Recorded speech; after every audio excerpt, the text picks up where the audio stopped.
Hey everyone, and welcome to Miss Estruch Biology and to this enormously long video covering everything you need to know for paper 2 AQA GCSE Biology. As you've probably seen, it's a long one, but don't forget you can watch it at ×2 speed to get through it quicker, especially if you're watching the night before the exam. If you are, shout out to all those crammers, best of luck with your exams tomorrow. Now, to help you boost your grade even more, you might want to take a look at my GCSE notes, which cover all of the theory for GCSE Biology, including key terms, definitions, examiners' tips from actual examiners, summaries at the end of each topic, and short answer questions with the answers at the end of each topic to really help make sure that you've understood the information to boost your grade as much as possible. But for now, let's get into paper 2, get yourself comfy, make sure you've got a drink, and if you need to, hit that ×2 button. Best of luck with your exams, everyone. So topic 5 is all about homeostasis and response. And homeostasis is the regulation of the internal conditions of a cell or organism to maintain the optimum conditions for function in response to an internal or an external change. So that's a key definition to learn. And what it basically means is you're keeping all the conditions inside of your body the same. And we need to do that because so many conditions such as pH or temperature would impact the enzymes in your body, and because enzymes catalyze reactions, that would affect how your cells function. The 3 key examples that you need to know are how blood glucose concentration is controlled by the 2 hormones insulin, and then for higher tier glucagon as well, body temperature, and water balance, which happens in the kidneys. So homeostasis is controlled both by the nervous system and the chemicals such as hormones. And in terms of the nervous response, you have receptors which detect a change, which is what we call a stimulus, such as temperature. The coordination centers process this information, and that would be the brain or spinal cord, and actually also the pancreas when it comes to the chemical responses. And effectors are what we call the parts that carry out the response. So for example, a muscle is an effector because it can contract to move your arm away from something that is hot. Let's have a look at the nervous system first of all. The nervous system helps to coordinate your behavior, and it can be split into 2 key parts. The central nervous system, which is your brain and your spinal cord, and then your peripheral nervous system, which is made up of all of the neurons, so these nerve cells that are on the outside, or basically they're not part of the spinal cord or the brain. So looking at how the nervous system works, it detects stimuli, which is a change in your environment that you could respond to, such as a change in light intensity, a change in sound, smell, temperature. And that stimulus is detected by a cell called a receptor. So if it was a change in light intensity, the receptor would be light receptors in your eye. That information then gets processed in the coordinator, which is part of the central nervous system, which can be the spinal cord or the brain. That is then sent to an effector, which is the types of cells or tissues that carry out the response, and the response is the action that is taken. So let's have a look at this example. We've said stimulus, a detectable change in the environment. That could be, we'll do a different example, that could be an increase in temperature. Maybe you've touched something hot. This time the receptors would be temperature receptors in your skin.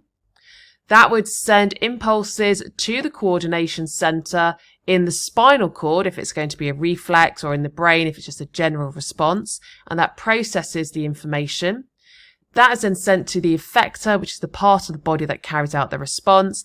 And if you're touching something hot, the response is going to be a muscle contracts to move your hand away from the hot item to prevent damage to your cells. So neurons, or nerve cells, we actually learned about in topic 1 in specialized cells. These are cells that can carry electrical impulses very, very quickly around the body. And there's 3 types. We have sensory neurons. These are the nerve cells that carry electrical impulses from the receptor cells to the central nervous system, so the spinal cord or the brain. The relay neuron are the nerve cells found in the spinal cord or the brain, and they connect the sensory to the motor neuron, which is our final neuron. These are the neurons or nerve cells that carry electrical impulses from the central nervous system to the effector, which is always going to be a muscle which contracts to move your body, or a gland which will secrete a hormone to carry out the response. Now you do need to know a little bit about the structure, and this does go back to topic 1. So I'm going to go through it briefly. You can watch the topic video for topic 1 for the diagram in more detail, but they have key adaptations so they can transfer that electrical impulse really rapidly. The 2 key adaptations are they've got a really elongated shape. They've got this long, thin part in the middle of the cell that carries the electrical impulse over long distances. And then they've got branch connections at either end so that it can help to connect to multiple other nerve cells. And the gap between the nerve cells and the neurons is called a synapse. So that takes us on to synapses then. Synapses are the gap that you get between 2 neurons. And where you have these 2 neurons meeting, they don't completely touch, and electrical impulses can't pass this gap. And therefore, at a synapse, we have to have chemicals released from this neuron into the next one to pass the gap, so then it can trigger a new electrical impulse to occur in the next neuron. So here's our process. We've got when an electrical impulse reaches the end of the sensory neuron, it triggers the release of chemicals from that neuron. They diffuse across the synapse to the next neuron. They bind to receptors on the neuron after the synapse, and that can trigger a new electrical impulse in the next neuron. So that will then trigger the electrical impulse, and it can pass along the next neuron to the central nervous system, or if this was happening between a relay and a motor neuron, it would then be carrying it to an effector. Now, synapses do slow down the process because the time it takes for the chemicals to diffuse across that gap, the synapse, is longer than the time it takes for the electrical impulse to move along a neuron. So synapses do slow down the process. A reflex is an action which is automatic and rapid. So it is a response which rapidly happens automatically, and that means it doesn't involve the conscious part of your brain. The point of them is to protect you from danger, and it does that because it makes you react instantly. And because it's automatic, that means you don't have to think about it because it's gone past the conscious part of the brain. And that is why it can be so rapid and therefore protect you from danger. So here is the pathway. A stimulus is always going to be at the start. That is the change in the environment that can be detected. So we've got a pinprick in your finger for this example. The receptor here would be the cells in your skin that can detect the pressure from that pin, the sharp point of the pin pressing into your finger. And that would send an impulse, an electrical impulse, from the receptor along the sensory neuron. That sensory neuron then would have an electrical impulse being sent to the spinal cord, which would be the central nervous system or the coordination center for a reflex. And then the relay neuron would pass the impulse directly to the motor neuron. Again, we said it bypasses the conscious part of your brain. The relay neuron, as we said, it moves it to the motor neuron, and the motor neuron then sends it to the effector, which is a muscle, in this instance, in your fingers or in your arm to move your hand away from that sharp object so that it can't cause any more damage to your cells. So that would be our effector, the muscle contracting and pulling away. So we actually only have 3 neurons involved. I know it looks like a lot here, but we have the stimulus, which is the change, the effector is the response. The receptor detects it, but the 3 neurons is a sensory neuron, that sends it to the relay, that sends it to the motor neuron. So another reason why reflexes are so rapid are there's only 3 neurons involved, and that means we only have 2 synapses because there'll be a gap between the sensory and the relay and the motor. So that is why it's also so fast in terms of its speed of response. So this is just going through that in a little bit more detail. They're automatic. No thinking is needed, so it happens instantly. They're rapid because they bypass the brain, so there isn't time for you to think and decide what to do. There's also only 2 synapses involved because there's only 3 neurons, which means it's going to be faster. And the whole point is they protect you from harm. We're then moving on to the brain, and this is a really complex organ responsible for controlling our thoughts, movements, and behaviour. And it's made up of billions of these neurons. There are three key parts that you need to know. The cerebral cortex, which is on the outside, this largest section. The function of this part is it's involved in intelligence, memory, conscious thought and control, and personality. We then have the cerebellum, which is down here, which looks a bit like a cauliflower, and that coordinates balance, muscle coordination, and movement. And then lastly is the medulla, which we can see here. It's shown in yellow, this structure near the bottom, and this controls unconscious activities such as your heart rate and breathing. Now, the way that it's been worked out, what the different parts of the brain do, this is actually linked to higher tier only, this section. But this has been done by studying the brain and looking at certain brain disorders to try and work it out. And it is really hard to investigate the brain because, first of all, it's covered by a skull. And secondly, to do any investigations, you might actually damage those neurons and cause permanent brain damage. So it's really difficult to do any kind of investigation. So three key methods that you need to know about are, number one, studying patients who already have brain damage. And what you can then do is look at the individual specific brain injuries and see where in the brain is there damage, and then look at what symptoms or side effects that has caused. So has it affected their memory, or has it affected their balance? Has it affected their ability to control their heart rate? And that could tell you which part of the brain is responsible for those specific areas. Electrical stimulation links to this image up here. And this is when you can apply small electrical currents to different brain areas to observe the resulting sensations or movements. So this is going to help to map functions of the different regions of the brain, and it helps us to understand, therefore, different treatments for different conditions. And then lastly, we've got the MRI scanning techniques, which is this big machine here. MRI stands for magnetic resonance imaging, and that produces detailed images of the brain structure and activity. And that's allowed scientists to see which parts of the brain are active when you're doing different tasks. So again, that's helped us to understand how the brain functions and what the different parts of the brain do. So interventions on the brain and the nervous system can offer really significant benefits because we then know how to treat different brain diseases or damage, but it does come with risks. So here are pros and cons if you did have a potential 6-mark evaluation question.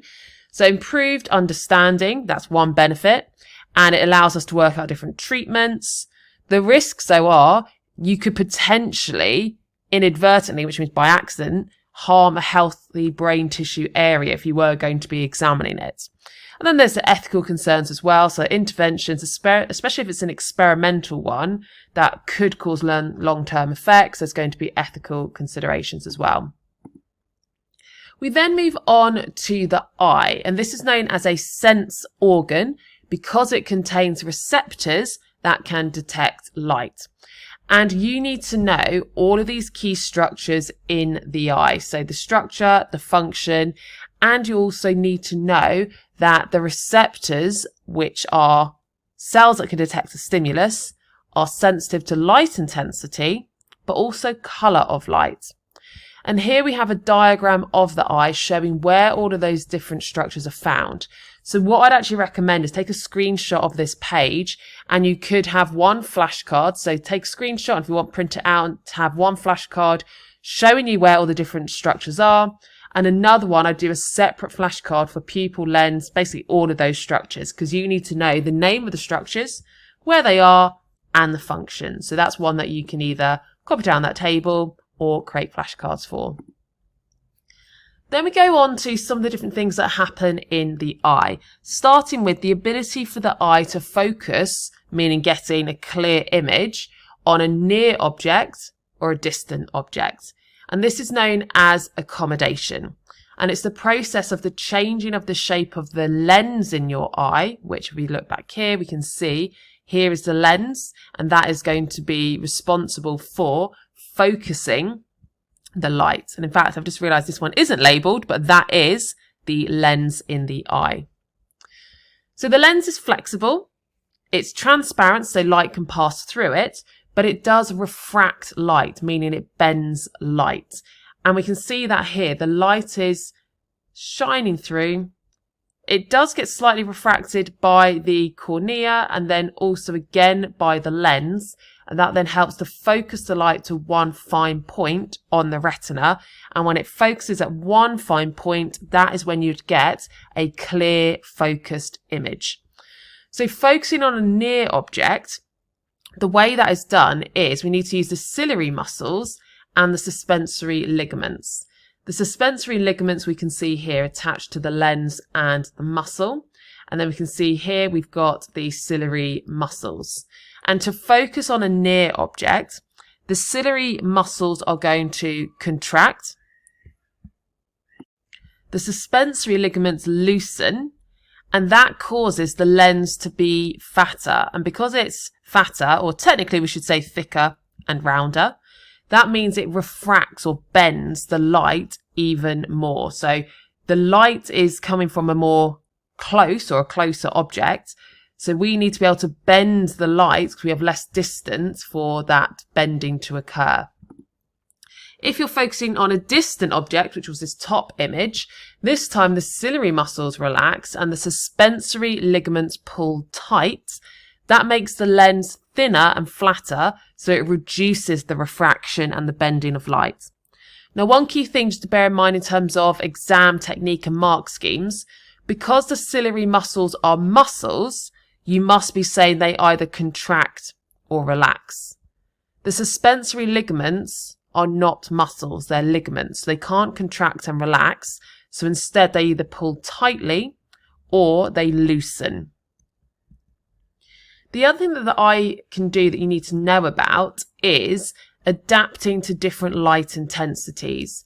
And this is through the size of your pupil, which is the hole in the middle of the iris, which is the coloured section, where the light can pass through and enter and hit the retina. And the reason we need to control this is if too much light passes through and hits the retina at the back of the eye, it will damage the light receptors. And if you don't have enough light entering, then you can't see and therefore you might fall over and hurt yourself. So that's why we need this reflex response of the iris controlling the amount of light that can enter through varying the size of your pupil. So in bright light, which you can see over here, you have two sets of muscles here. We have radial muscles, which are going from basically the center to the outside, to the radius. And then you've got circular muscles as well, which are going around as a circle. And in bright light, we have the circular muscles contracting and the radial muscles relax. And that reduces the size of the pupil, so less light can enter, and therefore you are less likely to cause damage to the retina. In dim light, the pupil dilates, which means to get wider and larger.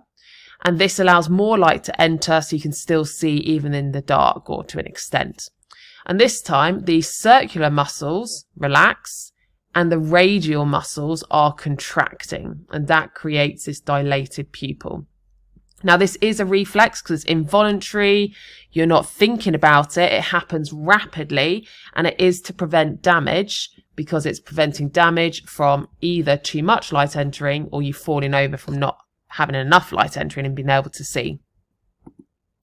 Now there are some common eye defects. We've got myopia and hyperopia, which is basically short-sightedness and long-sightedness.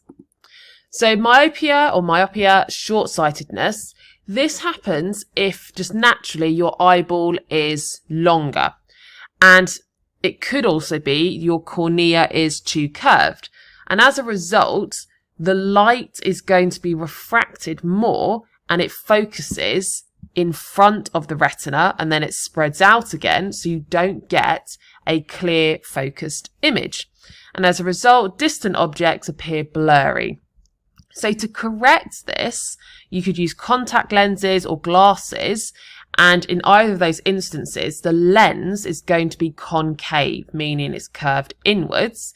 And that means when the light hits either the contact lens or the glasses, it will start to spread the light out further, and then it's going to be refracted. And that then corrects the issue, and the light does then focus on the retina. And you do need to know this correction, and you could be asked to draw a ray diagram like this here. Hyperopia, this is long-sightedness. In this case, the eyeball is too short, or you might have a lens that is too thin. And as a result, it's not refracting the light enough, and therefore you don't ever get the light actually converging to a pinpoint position before the retina. Or in other words, it's phrased as the light wouldn't be able to focus until after the retina. And as a result, closer objects appear blurry, but distant objects are clear. So to correct this, you would use a convex lens, either in contact lenses or glasses, and this converges the light rays, so it's going to cause them to refract more, so that they do focus correctly on the retina and you do get those clear focused images. Now, there are newer technologies as well. So in addition to contact lenses and glasses with these concave or convex lenses, you can have laser eye surgery. And this is used to change the shape of the cornea so it adjusts how it refracts the light. And this is then going to be a permanent correction, so you don't have to wear glasses or contact lenses. You could also have a lens replacement surgery, and that is when your natural lens would be removed and it would be replaced with an artificial lens which would have a different shape. And this could be a solution for severe hyperopia or age-related vision issues. Next then we move on to the control of body temperature. Where it says biology only, that just means you don't need to know this for combined science. Maintaining a stable body temperature is essential for our bodies because temperature affects enzymes, and enzymes control all the chemical reactions in our body. And the way our temperature is monitored is through the thermoregulatory centre, and this is a centre in your brain called the hypothalamus, which is shown here in purple.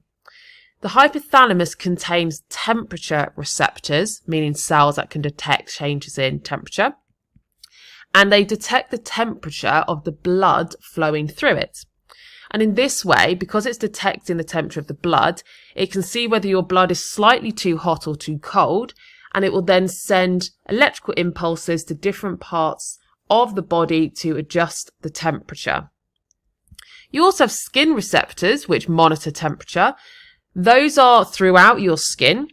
They detect changes in temperature in your environment, so meaning the outside temperature, whereas the hypothalamus is detecting changes in your internal temperature because it's detecting changes in the blood.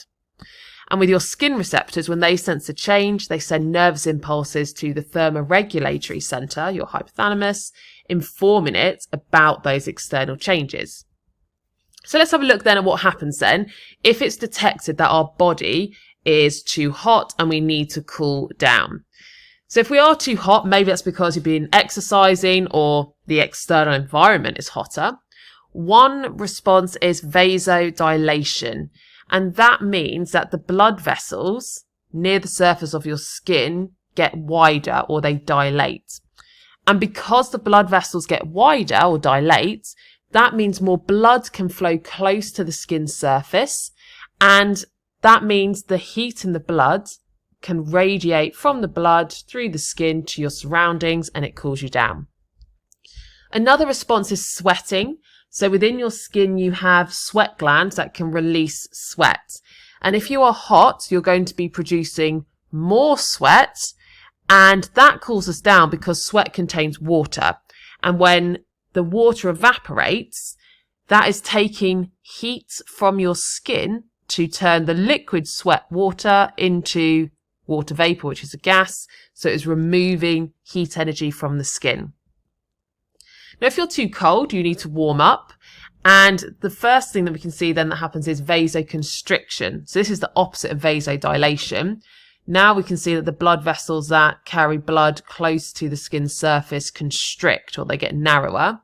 That reduces the amount of blood flowing near the skin surface, so less energy radiates from the skin to the environment. So you're losing less heat energy. Shivering is another response, and shivering is when your muscles are contracting and relaxing really quickly. The reason this warms you up is for muscles to contract and relax, they have to respire. and respiration releases some wasted heat energy. And in this case, it's not wasted because we need it to warm us up. So that's why shivering warms you up. Also, sweating would either stop or reduce significantly to prevent you having that water that's going to evaporate, removing heat from your skin. Now, although this image does show an effector muscle and a hair, you don't tend to get marks for talking about goosebumps and your hair standing on end.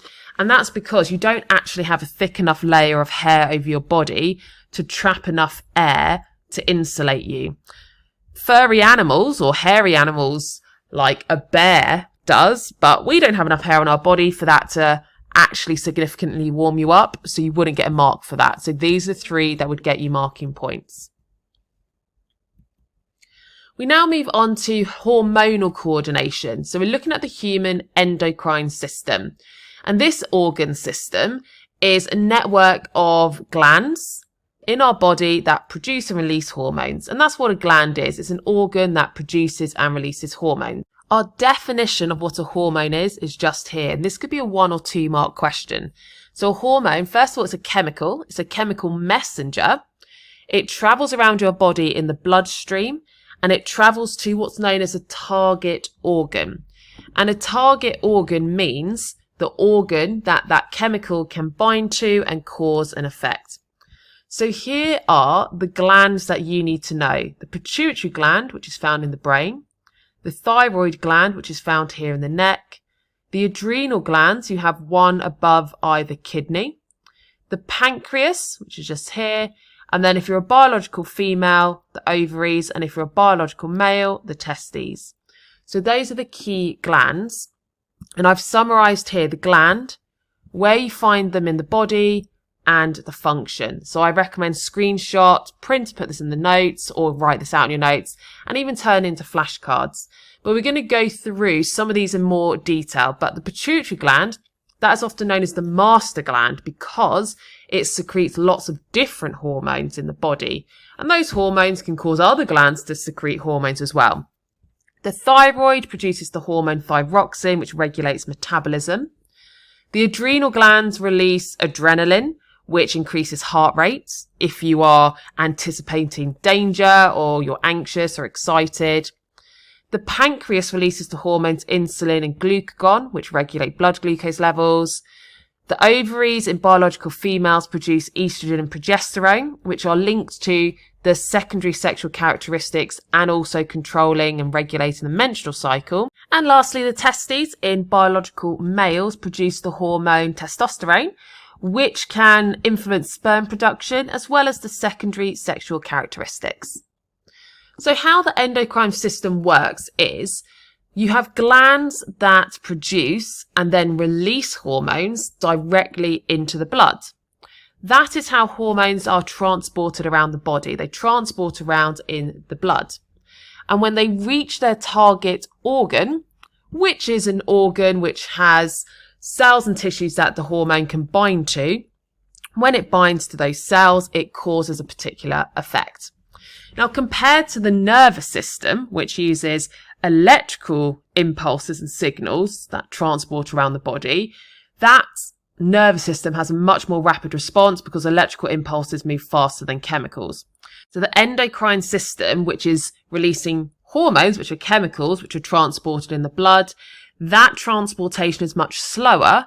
However, the effect of hormones is much longer lasting than the effect of an electrical impulse. So there's just 2 differences between the nervous system and the endocrine system. The speed of response and how long the response lasts for. So you now need to know some of the hormones that are controlling different things in the body, linking to homeostasis. So we can have a look at the control of blood glucose concentration first. And you have to control the amount of glucose in your blood because if you have too much sugar, which is what glucose is, in your blood, it can damage cells. And if you don't have enough glucose in your blood, then you don't have the glucose that's needed for respiration. Therefore, cells can't release energy and they won't function properly. So this is monitored and controlled by the organ, the pancreas. The pancreas is also a gland. It releases hormones. And when you have too much glucose or too little glucose, it will release hormones to bring the concentration of glucose in your blood back to its normal set limits. So here is one process that happens. After you eat food that contains carbohydrate, so for example, bread, pasta, rice, they all contain starch, which is a carbohydrate. That carbohydrate gets broken down into glucose. That's absorbed into your bloodstream, and therefore your blood glucose concentration will increase. That increase is detected by the pancreas, and the hormone that the pancreas will release if you've got too much glucose in your blood is insulin. So insulin is released, it goes into the blood, transported around the blood to the target organs, which are the liver, so liver cells will respond, and also muscle cells. And when the insulin binds to those muscle or liver cells, it causes more glucose from the blood to go into those cells. And that's what we can see here. You've got glucose shown here as this hexagon in the blood. When insulin is released, it causes that glucose from the blood to move into the cells in the liver, or it could be in the muscles. And then once it's in the liver, it's converted into a glucose store, which is known as glycogen. And because we've now removed that glucose from the blood, moved it into liver cells and converted it into glycogen where it is stored in the liver, that lowers the blood glucose levels back to its normal state. Now, just as a little extra, if you were wondering, why do we convert the glucose into this store? Why not just leave it as glucose? That's because if you have too much glucose in the cells, it's going to affect osmosis and water would move in. But glycogen doesn't dissolve in the cytoplasm, so therefore it won't affect osmosis. So that's why we have to store it as glycogen. Now, diabetes, this is when someone can't regulate their blood glucose. So after they've eaten a carbohydrate-heavy meal, or if they haven't eaten for a long period of time, they can't actually control their blood glucose levels. And there's two types that you need to know about, type 1 and type 2.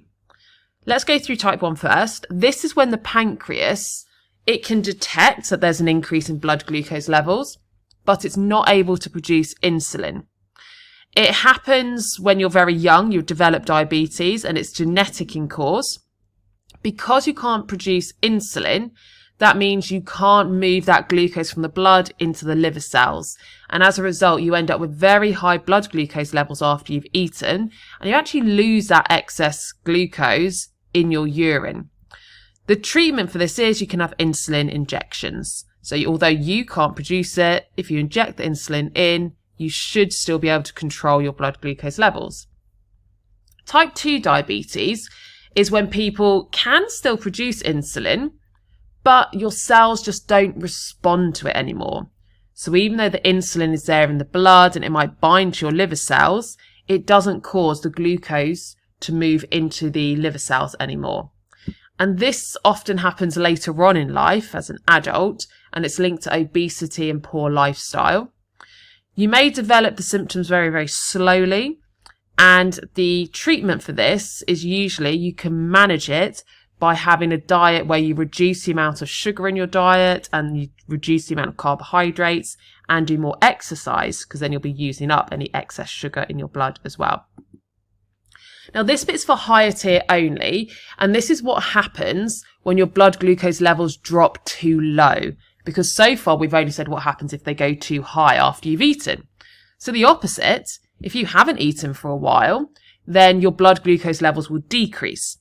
This is detected again by the pancreas, but this time it releases the hormone glucagon. And I would say the way to remember this is when the glucose is gone, release glucagon, because it sounds like glucose gone. Now, this hormone causes the glycogen stores in your liver and muscle cells to be broken back down into glucose. And then that glucose is released into the blood and it increases your blood glucose levels again. So it pretty much does the opposite of insulin. Now, this is an example of negative feedback. This is still higher tier because we can see that when your blood glucose levels increase, mechanisms are put in place to reduce it back to normal. And if your blood glucose levels decrease, mechanisms are put in place to bring it back up to normal. So that's how this is an example of negative feedback, because negative feedback is when your body automatically reverses a change to help to maintain a balance. The next example of homeostasis that we're going to have a look at is how you can maintain the right amount of water and ions in the body. So if the water concentration in bodily fluids, such as in the blood or the cytoplasm, changes too much due to osmosis, then cells can become damaged or stop working efficiently. So that's why we have to control this. So if there's too much water in the blood, that means that excess blood will move into the cells by osmosis, and that can cause the cells to swell and even burst. If you don't have enough water in your blood, that means that water from the cells will move into the blood by osmosis, and therefore the cells might shrink and become dehydrated. Now, the body constantly loses water, ions, and waste products, but it must balance these losses carefully and control it to make sure you're not losing too much water. And that's what the kidneys do. They help to maintain this balance. So if we just have a look at how this water is lost from the body, you lose some water through your lungs. So when you breathe out, if you actually breathe onto glass, so a window or a mirror, you will see that condensation, because when you exhale, you are also exhaling gases such as oxygen, but also water vapor. And there isn't actually any control over how much water vapor is being exhaled, so you can't control that loss of water. You also lose water through your skin when you sweat. You also can't control that because the body just automatically will sweat more if you're hot. But the main way that the body can control water loss is in the kidneys. You lose water through urine, and your kidneys can control how much water there is in the urine. So that's what we're going to have a look at, how the kidneys can control that. So the kidneys are responsible for filtering the blood, and when they're filtering it, basically meaning cleaning it, they're removing waste products, and that waste could be excess water, urea, and also ions. So the way that this happens is the blood passes through the kidneys, where waste substances, like we said there, the excess water and ions, they get filtered from the blood into the kidneys. Once in the kidneys, the things that you don't actually want to lose in your urine are reabsorbed back into the blood. So sometimes you'll have lots of glucose being forced out when the blood is filtered, but we don't want to lose that glucose because we need it for respiration. So that gets reabsorbed back into the blood. Some of the ions get reabsorbed back into the blood, and the right volume of water gets reabsorbed. And what is left that isn't reabsorbed makes up urine, and that gets excreted. So the filtering happens in the kidney. Whatever doesn't get reabsorbed from that filtrate then passes to the bladder, and it will be lost as urine. So the amount of water in urine depends on your hydration levels. If you're quite dehydrated, so maybe you haven't drunk enough water or you've been sweating a lot, then when that blood is filtered, the kidneys will reabsorb more water back into the blood. And that means the volume of urine you produce will be less and it'll be more concentrated. If you've got too much water in your blood, so maybe you've drunk lots and lots and lots of water, then the kidneys, once you've filtered the blood, will reabsorb less water back into the blood. And that then means you'll have more water in your urine, so it'll be more dilute, and you'll have larger volumes. One last little thing to point out is this glucose that gets reabsorbed is reabsorbed by active transport to make sure that all of that glucose gets reabsorbed. If it was just by diffusion, once equilibrium was reached, you wouldn't absorb any more glucose. So the glucose is reabsorbed by active transport to make sure we get it all back in the blood, because we need that for respiration. Right, so now we go on to a bit that's higher tier only, and this is linked to how urea is actually made. So when we eat proteins, they are digested into amino acids, and those amino acids were absorbed into the blood. And some of those amino acids in the blood will go on to make proteins that we need in our body. But if you eat more protein than you actually need, we can't store those amino acids anywhere in the body. So instead, any extra amino acids that you don't need, they go to the liver, and something called deamination happens, which is basically breaking down these amino acids. But it breaks it down, first of all, into a chemical known as ammonia, which is toxic. And because it's toxic, we can't keep it as ammonia in the body. So that ammonia is then turned into urea, which is less harmful. It's still not good, so we have to get it out, but it's nowhere near as toxic as ammonia. So that urea is then transported in the blood to the kidneys, filtered out, and it's excreted in the urine. For higher tier, you also need to know the role of this hormone, ADH, or antidiuretic hormone, but ADH is fine, you can call it that. And this is a hormone that is released by the pituitary gland in the brain, and it has an effect on the tubes in your kidneys, and it affects how permeable they are to water, which means how much water they can reabsorb back into the blood. So if the blood is too concentrated, which means you don't have enough water in your blood, the pituitary gland releases more of this hormone, ADH. That extra ADH, we can see in this diagram, makes the kidney tubules more permeable, and that's why we can see these gaps. And that means more water from the tubes in the kidney moves back into the blood.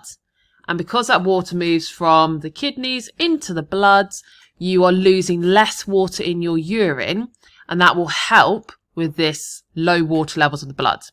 If your blood is too dilute, meaning you have too much water in it, the pituitary gland will release less of this hormone, ADH.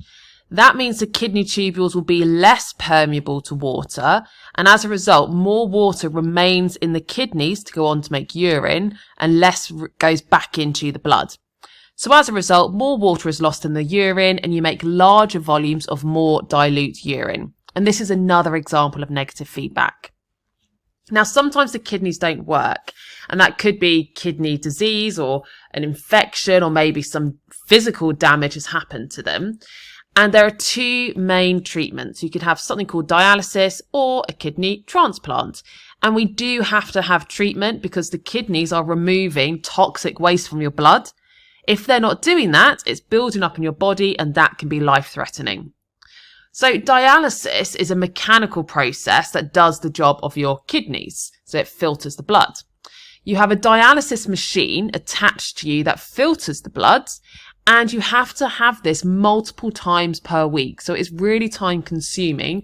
You would have to go usually to the hospital, and it takes a couple of hours, a few times a week. The way it works is the blood is taken from your body and it goes through a machine, which is your dialysis machine. And in the machine, the filtration happens, and it all works based on concentration gradients and diffusion. So you have a partially permeable membrane in the machine. On one side, your blood is flowing. On another side, we have a fluid called dialysis fluid. And what you will have in your dialysis fluid is water and the exact concentration of glucose and ions that you should have in your blood. So that means any excess ions in your blood compared to the dialysis fluid will diffuse in. Any excess water you will have moved by osmosis from the blood into the dialysis fluid. You don't put any urea in the dialysis fluid, so that should then mean all of the urea can be removed. So then your clean blood gets returned back into your body. The alternative then we've got is a kidney transplant, where you get a healthy kidney from a donor. Now this would either be a living donor who donates one of their two kidneys, or it could be from a donor who has died. But because you are taking an organ, you have to take what's known as immunosuppressant drugs for the rest of your life. And these are drugs that reduce your immune systems. They reduce the amount of white blood cells to try and prevent your white blood cells thinking this new organ is a pathogen and attacking it and destroying the cells in that organ transplant. Now, also to reduce the likelihood of that happening, you have to find a donor who is a match, which basically means they should have similar shaped antigens on the outside of their kidney to the ones that you have, to reduce the likelihood that your immune system will reject it. So here we have some pros and cons. This is a common 6-mark question, and these are points taken from the mark scheme. So we've got advantages of the 2 treatments and disadvantages. I recommend you screenshot this and put this into your notes, because this would be full marks on a 6-mark question. Next then we move on to hormones in reproduction. And the hormones in reproduction control both the secondary sexual characteristics, which get the body ready for reproduction, as well as in biological females, regulating the menstrual cycle. The hormones are secreted in the blood, as all hormones are, and then they travel to the target organs. So the key reproductive hormones then, for biological females, we have estrogen, which is produced by the ovaries. That controls the menstrual cycle and it stimulates the development of the secondary sexual characteristics, such as the growth of breasts, widening of hips, and maturing of the eggs, so preparing you for potential pregnancy. Testosterone is released by biological males from the testes, and this will stimulate the production of sperm as well as the male secondary sexual characteristics. Again, that is to prepare for reproduction. So you also get the growth of facial and body hair, muscle mass can increase, so does bone strength, and deepening of the voice. So we then go on to the menstrual cycle, which is in biological females. It's approximately a 28-day cycle to prepare the female body for pregnancy. And if pregnancy doesn't occur, this is when the lining of the uterus breaks down or it sheds, and that is what a period is, or menstruation. So there are 4 key hormones involved in the menstrual cycle. You might want to screenshot this for your notes. We have FSH, follicle stimulating hormone, but you can call it FSH. That is produced by the pituitary gland. That causes eggs to mature. It's also going to promote estrogen being produced by the ovaries. And the estrogen being produced by the ovaries makes the lining of the uterus get thicker. So if there is a fertilized egg, there's something for it to attach to. And the ovaries producing estrogen also inhibits FSH production. It can trigger the release of more LH, which is luteinizing hormone, which takes us on to the next hormone. This is produced by the pituitary gland as well. And LH is the hormone that causes ovulation to happen. And ovulation means an egg is released from the ovaries. And that happens once a month, approximately in the middle of the cycle on day 14. Lastly is the hormone progesterone, which is released by the corpus luteum, which is what we call the empty follicle after an egg has been released from the ovaries. Progesterone is the hormone that maintains the uterus lining, meaning it stops you from having a period if you are pregnant. It also inhibits FSH and LH. So that means it stops any more eggs maturing and it stops any more eggs being released from the ovaries. You only need to know that for higher tier though, the progesterone. So here we can actually see it as the 28-day cycle, what happens on the different stages of the cycle in terms of your uterus lining and the hormones. So day 1 to 5, and again, these are all averages, that is when you would have the period or menstruation. So the uterus lining breaks down and it leaves the body through the vagina as a period. Now, during that period of time, the FSH levels start to rise, as you can see a little bit there, and that will cause the maturing of a new egg. Days 5 to 14, estrogen is now being released, and that causes the uterus lining to get thicker again, or building up. And that is so that there's something for a mature egg to embed into if there is a fertilized egg. Then on day 14, approximately, in the middle of the cycle, That's where we have this surge, this large increase very quickly in LH. And LH is the hormone that causes the mature egg to be released, or in other words, ovulation. Days 14 to 28, that's when the progesterone levels will start to increase to maintain that thick uterus lining. And that is in case the egg that's been released does get fertilized by sperm and then you have a fertilized egg, there is something for the fertilized egg to embed into. However, if a fertilized egg doesn't embed within the uterus lining, then the progesterone levels rapidly decrease, and that causes the uterus lining to break down, and that is when you have a period again, and it takes you back to the start of a cycle. Now, in terms of contraceptions, you do need to know all of these different options. This would be a good option to screenshot, but the key things to look for are, what are the pros and cons? Which contraceptive methods are to prevent you getting pregnant or to prevent pregnancy? And which contraceptive methods also protect you against sexually transmitted diseases?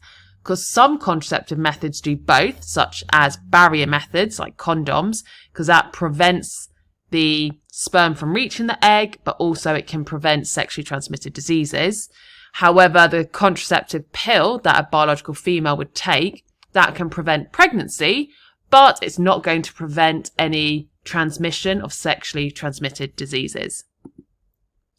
Now, some people are unable to get pregnant naturally, and therefore they can take fertility treatments to help with that. And that could be by taking hormones such as FSH and LH, or even a process known as IVF. So first of all, the fertility drugs that they could take, which is the two hormones, they could take drugs that contain FSH and LH. And that might increase the likelihood of them becoming pregnant because FSH causes eggs to mature and LH triggers ovulation. And therefore you might increase the chances of mature eggs being released, and therefore you're more likely to get pregnant. If that doesn't work though, you can go through a process known as in vitro fertilization, which means fertilization that doesn't happen in the body, which is IVF. And this might be needed if either the female has blocked fallopian tubes, so the egg, after it's released, can't go any further down, or there might be some male infertility factor, or maybe just completely unexplained. You don't know why you're infertile, but you're just not getting pregnant.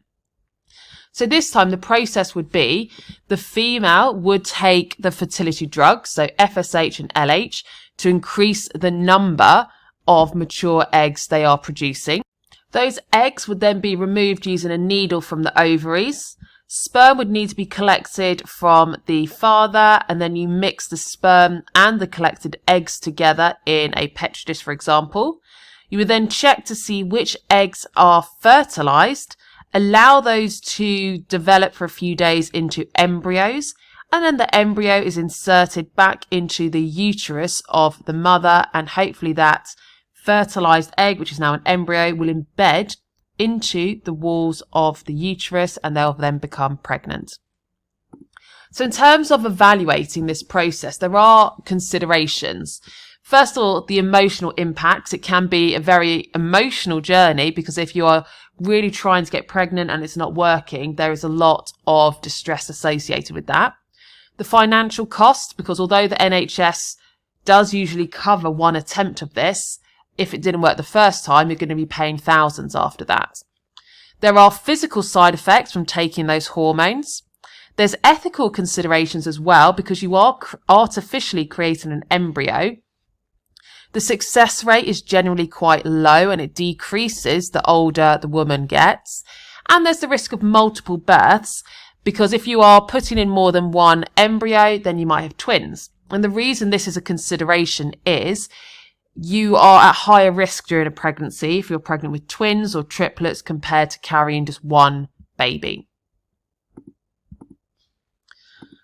The last little bit in this hormone section is feedback systems, and it's known about adrenaline and thyroxine. Adrenaline, first of all, this is that fight or flight hormone released by the adrenal glands if you are scared or stressed or even excited. It's released into the bloodstream, and it causes your heart rate to increase. It can also cause glycogen to be broken down to glucose in the liver, so you can respire more because you'll have more glucose in the blood. And it can cause your airways to dilate, so you're going to be getting more oxygen around the body as well. So all of this prepares you to be able to respire more quickly, so more aerobic respiration, in case you need more energy to fight or run. The hormone thyroxine helps to control metabolism, which is chemical reactions. And thyroxine is produced by the thyroid gland, but the release of thyroxine is controlled by the pituitary gland, which releases TSH, thyroid stimulating hormone. So this regulates the negative feedback loop. And the key things then is thyroxine regulates the basal metabolic rate, or BMR, which is basically how quickly cells convert nutrients into energy. So it's involved in controlling metabolism. Next we go on to plant hormones, and there's 3 you need to know: auxins, gibberellins and ethine. Auxins are involved in tropisms, which is causing plants to bend and grow in particular directions. Phototropism, photo meaning light, is when the growth of a plant is in response to light. Auxins are produced in the tips of shoots or roots, and they will always diffuse from the shoot towards the more shaded side. So if the sun is shining from one direction, then the auxin that's produced in the tips diffuses to the shadier side. And what auxin does is it causes cells to elongate. So you can see here they've got longer on the side exposed to auxin. And because that side's longer than this side, it's going to be longer and heavier and ends up bending. And that causes the plant to grow or bend towards the light. And that's useful because if it's leaning towards the light, it'll get more light for photosynthesis. It also responds to gravity, and that is gravitropisms, also known as geotropisms. And we can see this happening both in the shoots and the roots here, because auxin, as we said, is produced in the tips of the shoots and the tips of the roots. But in roots, auxin has the opposite effect. It inhibits the cells elongating. And because we have it inhibiting the cells on this side, that means the top side of the plant root is going to be longer and it bends down towards gravity. Whereas in the shoots, the side exposed to the auxin is going to grow, elongate, and therefore it leans upwards. And in this case, the auxins always concentrate on the lower side of a plant. And that's relevant if a plant's been knocked over, for example. So if it does get knocked over, the shoot will still grow upwards, the root will still grow downwards. Gibberellins have a role in seed germinating, which is when the seed breaks open and you have a shoot growing out of it. And they break seed dormancy, which means they cause enzymes to become activated inside of the seed so that the seed does generate. Ethine, or ethylene, sometimes it's known as that, is the only hormone that's a gas, and it causes fruits to ripen and it activates cell division as well. Now, the use of plant hormones is higher tier only, but because we know plant hormones cause these effects, it is actually used in agriculture and horticulture. So one example is auxins are used as weed killers because you can add auxins that will only affect certain plants, and it will cause such rapid elongation and cell division that it causes death of the plant. You can also use auxins in rooting powders. So if you are taking cuttings of a plant, you can dip it in auxins to encourage new roots to grow. And the same idea in tissue cultures. If you're taking a sample of tissues from a plant, the auxins are used to encourage the formation of the roots and the shoots. Gibberellins can be used because if you do have seeds that you want to now germinate, you can expose them to gibberellins and it will cause those seeds to germinate. It can also be used to promote flowering in plants and to increase the size of fruit. Ethine's really useful because it causes fruit to ripen. So that means you can pick fruit abroad before it's ripe, transport it to whichever country, let's say the UK, and now you can expose it to ethine to cause it to ripen. So that takes us to the end of this topic. Pause and have a go to check whether you've understood all the content, and if not, go back and have a look at another section. I'm going to go on to the answers straight away, but pause it, have a go at these questions, and when you're ready, press play and you can see the answers now. Topic 6 is inheritance, variation and evolution. So the first part of topic 6 is knowing about sexual and asexual reproduction, the processes, but also the advantages and disadvantages of both types. And linked to this, I've just got some key definitions here which you could turn into flashcards to start with, because there's so many key terms that you need to know. So asexual reproduction, you have one parent, gametes fusing together, and as a result, the offspring are genetically identical. Whereas in sexual reproduction, there are two parents. You do have the fusion of gametes, and the offspring that is produced will not be genetically identical. So here's just some key information that you can pause and write down about this. Examples of some organisms that actually use both asexual and sexual reproduction are the malaria parasites. Many fungi actually do both as well, because they have asexual production of the spores, but then they also reproduce sexually as a way to introduce variation. And most plants also. So in this way, they're getting the benefits of both types of reproduction. Now we then move on to meiosis. Meiosis is a type of cell division, and it only occurs in the reproductive organs. So for example, in humans, that would be in the testes and the ovaries, where the gametes are made, which are the sex cells. And gametes have half the usual number of chromosomes. So humans have 46 chromosomes, or 23 pairs, but in a sperm cell or an egg cell, which are the gametes, you only have 23 chromosomes in total. Meiosis creates genetically different cells. So the stages then that you need to know are, we start off with our parent cell. All of that genetic information is copied, and then that is split between two cells in the first round of division, and then it's split again between another two cells in the second round of division. So in terms of the stage that you'd need to be able to describe those for your exam, the first division is when chromosomes pair up, and then they separate, and that creates these two cells. In the second division, the cell divides again, and that's why we end up with 4 cells, which are gametes, and each of them only have a single copy of each chromosome. So we can see to start with, we had a red copy and a blue copy of the longer chromosome, and the same for the shorter one. And then at the end, you only have 1 copy of the short, 1 copy of the longer chromosome. Now, fertilization is how the total number is restored, because each gamete only has half the number of chromosomes. But a human body cell, for example, has 46 chromosomes in total, and as we said, the sperm and the egg only have 23. So when the sperm and the egg fuse together, that's how you restore that 46 total. So the fertilized egg, also known as a zygote, once it's then fused together, you've got that zygote, it then starts to divide by mitosis, and that's when the individual zygote becomes multiple cells, which will then form the embryo. And the embryo will then start to have those cells differentiate into specialized cells, and that's how it starts to form a fetus, where you have specialized cells forming different tissues and organs. So here's a quick summary of mitosis versus meiosis. You can pause and write this down. It'd be a good one just to use to test yourself on.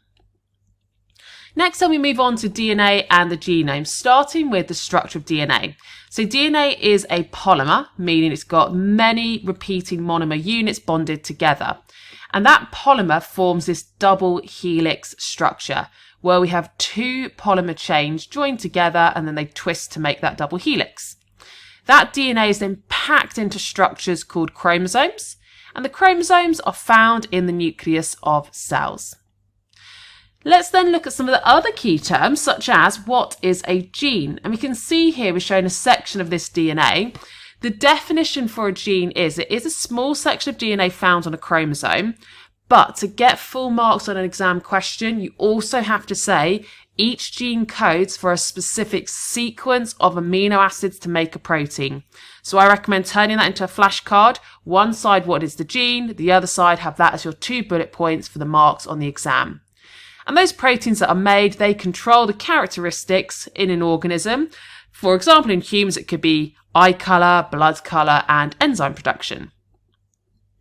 The human genome is the complete set of DNA in a human. So it's knowing all of that DNA for all of the chromosomes in a cell. And it includes the genes and non-coding sections of DNA, because not all of our DNA actually codes for proteins.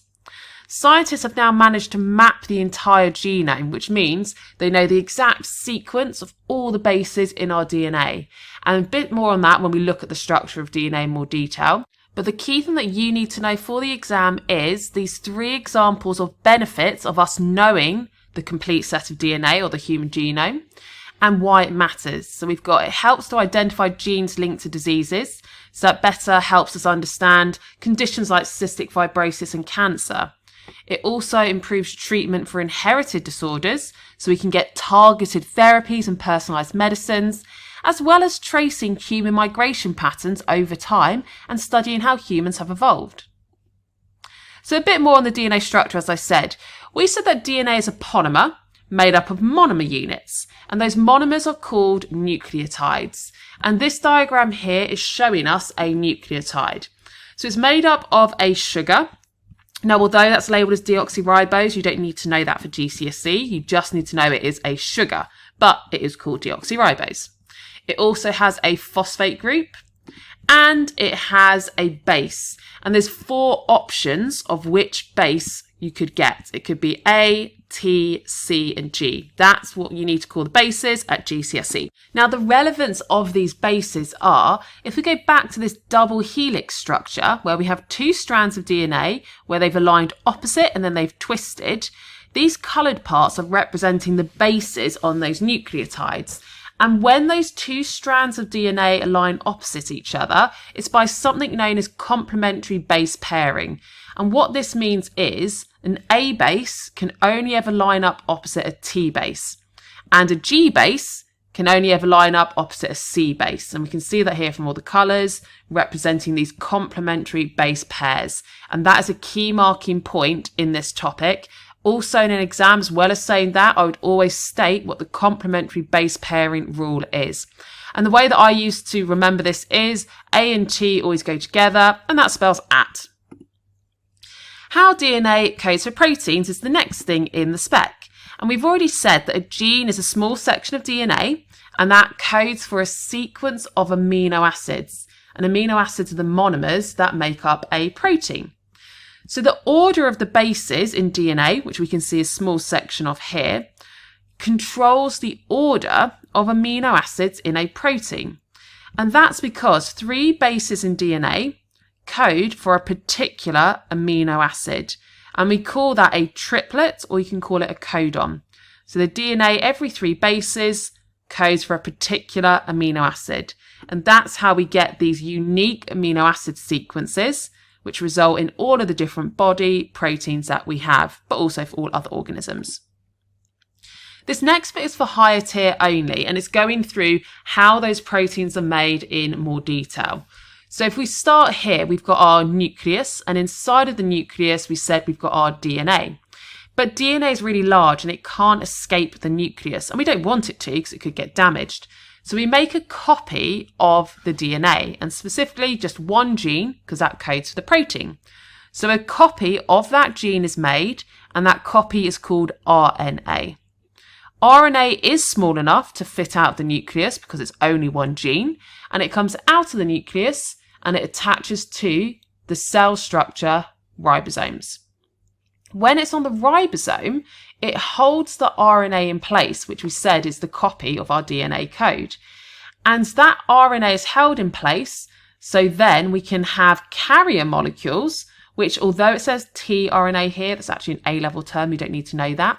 You just need to know that there are carrier molecules that carry the amino acids, a particular amino acid, to line up against each triplet on the RNA, and that's how it brings a specific amino acid determined by this triplet of bases on your RNA. And those amino acids then join together, they bond together, until eventually we have this whole sequence or chain of amino acids.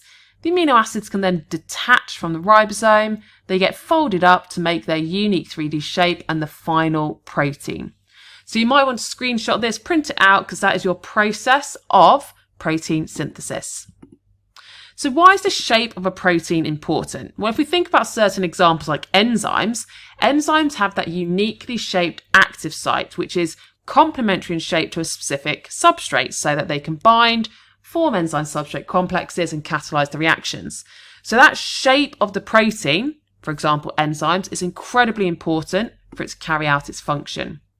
Some hormones are also proteins, and they need to be able to bind to receptors on the organs that they're going to affect, which are called target organs.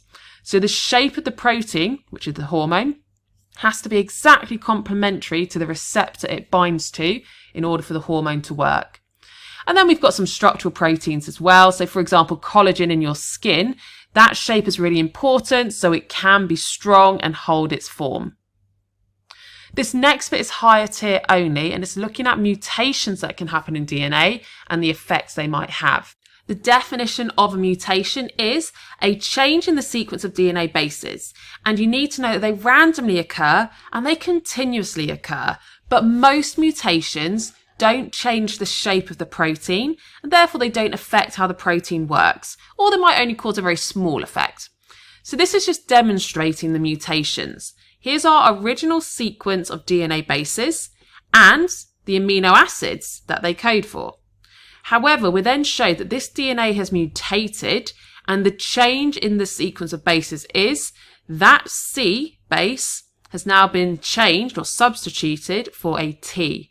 And because of that change in the triplets, we've now got a different amino acid being coded for. So some mutations, when they do change the amino acid coded for, do result in a change in the shape of the protein. And if that happens, and it's an enzyme, that could cause a change in the shape of the active site, so the enzyme doesn't work anymore. If it changes the shape of a structural protein, maybe it won't be very strong anymore and won't work. And it could be as well if it was a hormone. If the hormone changed shape, it now can't bind to the receptor. So sometimes mutations change the shape of the protein, and that stops the protein from functioning as it should. So this is just summarising here what effects you might see. Sometimes you get no effect, the protein stays the same shape, so that means you have no change at all. It might be a slight change in shape, so it might be a minor difference in how the protein functions, but it doesn't really cause harm. But if it's a major change in shape, so the protein doesn't function at all, then that is when it can cause diseases and disorders. Now we're going to go on to what we mean by non-coding DNA versus coding. And this is something that came up earlier. So not all of your DNA codes for proteins. Some sections of your DNA are described as non-coding because they don't code for proteins, but they still have an important role. Coding DNA are the sections of DNA, which are your genes, that directly code for proteins. Whereas non-coding DNA, which you do find inside of the genes as well, helps to control the gene activity, but it doesn't actually code for proteins.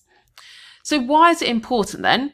It controls whether a gene is switched on or off, meaning whether that gene will create the protein that it codes for. And in this way, you get specialized cells, because every single cell in the body contains the same genetic material, the same DNA base sequences and genes, but not every gene produces its protein in all the cells. And depending on which proteins are made in a cell is what makes the cells differentiate and become specialized. Now, if you did get a mutation in the non-coding part of a DNA, that won't affect the protein being made, but it might stop the gene being expressed, which means the protein might not be made at all, and that could lead to health problems. The next part of topic 6 is genetic inheritance, and here is a whole series of key terms that you need to know linked to this topic. Potentially they could come up as 1 or 2 mark definition questions, or you might just need to use them within your answer. So pause, take a screenshot, you can either print this out for your notes or turn it into flashcards. So how are characteristics inherited then? The inheritance of characteristics or traits depends on your genes, and some traits are controlled by one gene, so a single gene, whereas others are influenced by multiple genes. So if we think about single gene inheritance first, we said that some of your characteristics are determined by just one of your genes. And you can have two different versions of each gene, and we call versions alleles, as we saw in that key terms table. So you can have a dominant version or dominant allele, and that means if you have that dominant allele, that dominant version of the gene, you will always express or produce that characteristic.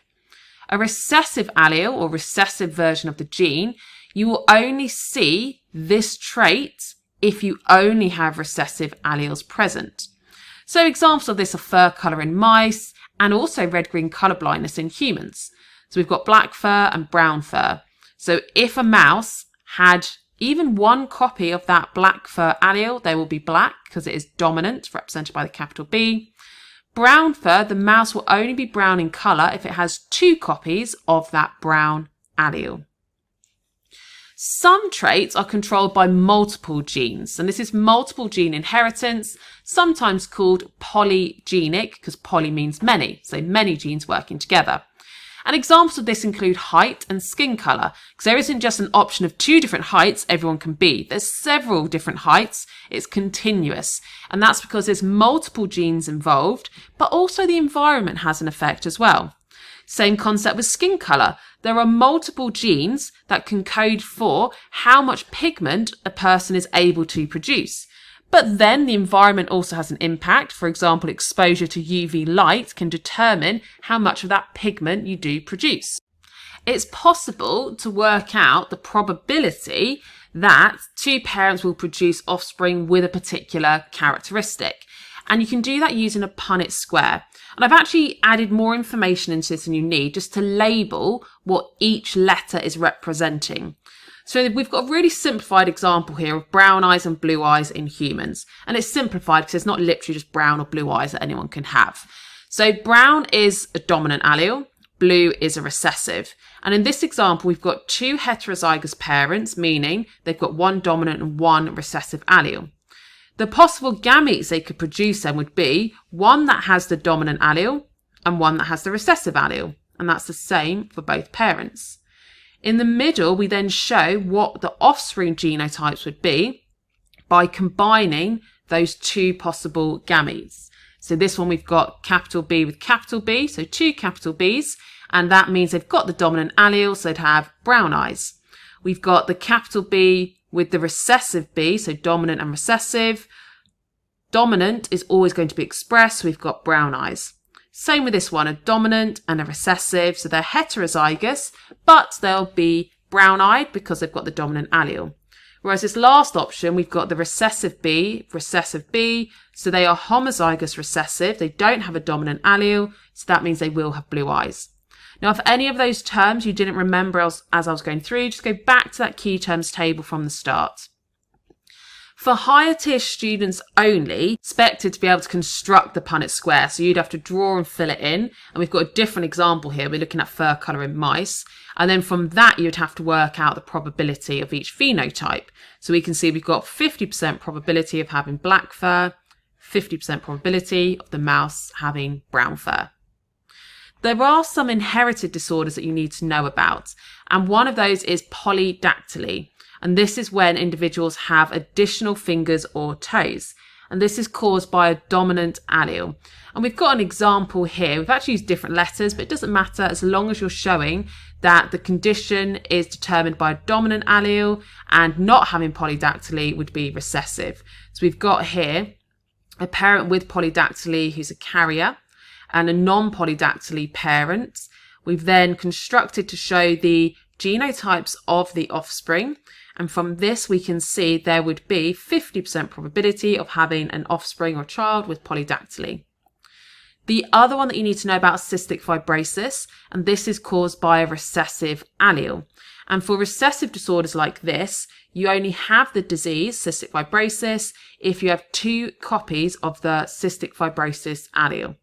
A person who is heterozygous or a carrier has only one of those recessive alleles. And because they have the dominant one present, they won't have the condition, but they are a carrier of that allele. You can do embryo screening, which is when you can screen embryos to see if they have the genetics that would mean they would get a particular genetic disease. But this is done if you are going through IVF, and therefore the embryos can be screened in IVF before they're implanted into the mother's uterus. And this can come up as a 6 marker to think about the advantages and disadvantages of doing this, particularly linked to the ethics. So here we've got a selection of the advantages and disadvantages. This is another one I'd recommend pause, take a screenshot, and you can add that to your notes. Which biological sex an individual is also determined by your genetics. Humans have 23 pairs of chromosomes, and we can see them all here paired up. 22 of the pairs are coding for characteristics, but 1 pair of chromosomes is determining your biological sex. And a biological male would have an X and a Y. A biological female has 2 copies of the X chromosome. And you can actually use a Punnett square to work out or prove that it is 50% probability of parents having a biological female, 50% probability of them having a biological male through a Punnett square. At the start of topic 6, we talk about variation because sexual reproduction and also meiosis, creating gametes, create genetic variation. And that genetic variation can be inherited from parents, determined by which alleles you inherit. But there's also environmental variation. So that's things that cause changes because of the environment. So spoken language, scars, suntan. And then sometimes it's a combination of both. And variation is referring to the differences in characteristics of individuals within a species. Sometimes genetic variation is caused by mutations in your DNA. And there's lots of genetic variation within populations, mainly because of this mutation that happens. And I say a mutation, it's actually continuous mutations happen and they randomly occur. But usually, as we said, when we looked at mutations, most mutations have no effect on your phenotype, your characteristics. But sometimes a mutation does create a new allele because this change in DNA now codes for a different protein. And if it's a different protein, you get a different phenotype. And if this new protein and this new phenotype helps that individual survive in their environment, then they're more likely to survive, reproduce, and pass on this new mutated allele to their offspring. And this is the concept between natural selection and evolution. This is exactly what happened in bacteria to make them resistant to antibiotics. So a random mutation occurred in a bacteria, which created a new allele. It created this new phenotype, and the phenotype was antibiotics no longer killed them. Because they're now resistant to the antibiotics, that bacteria wasn't being killed by antibiotics, so they survive. They reproduce, and they can reproduce even quicker because there's no competition with other bacteria. And that then means that they pass on that new resistant allele to their offspring. And over time, the whole bacterial population is now resistant to that antibiotic. An example of this is MRSA. You don't need to know that full title, but MRSA is a bacteria that is resistant to many antibiotics. So that process that we just talked about happened multiple times for different antibiotics. And it's often found in hospitals where patients with weak immune systems are more vulnerable to infection. It spreads through direct contact and it can cause serious skin infections and bloodstream infections. It's so dangerous because it's resistant to multiple antibiotics, so it's really difficult to treat it with any medicines. It can spread rapidly through hospitals and care homes because you have people close together, so it's easily spread, but also you have people with vulnerable immune systems, and it can cause serious infections and even death. Evolution then, so we briefly mentioned this looking at antibiotic resistance, but this is the gradual change in the inherited characteristics or alleles of a population over generations.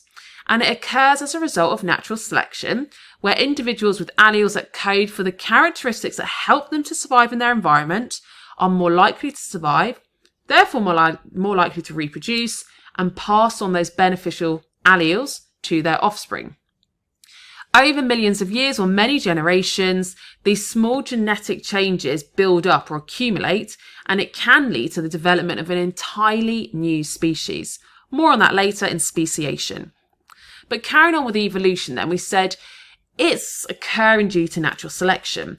And that was first proposed by Charles Darwin. And he stated that all living things evolved from simpler life forms. And that these simple life forms first appeared more than 3 billion years ago. You do need to know that quantity of time. And gradually they've changed over time into the vast variety of different organisms that we see today.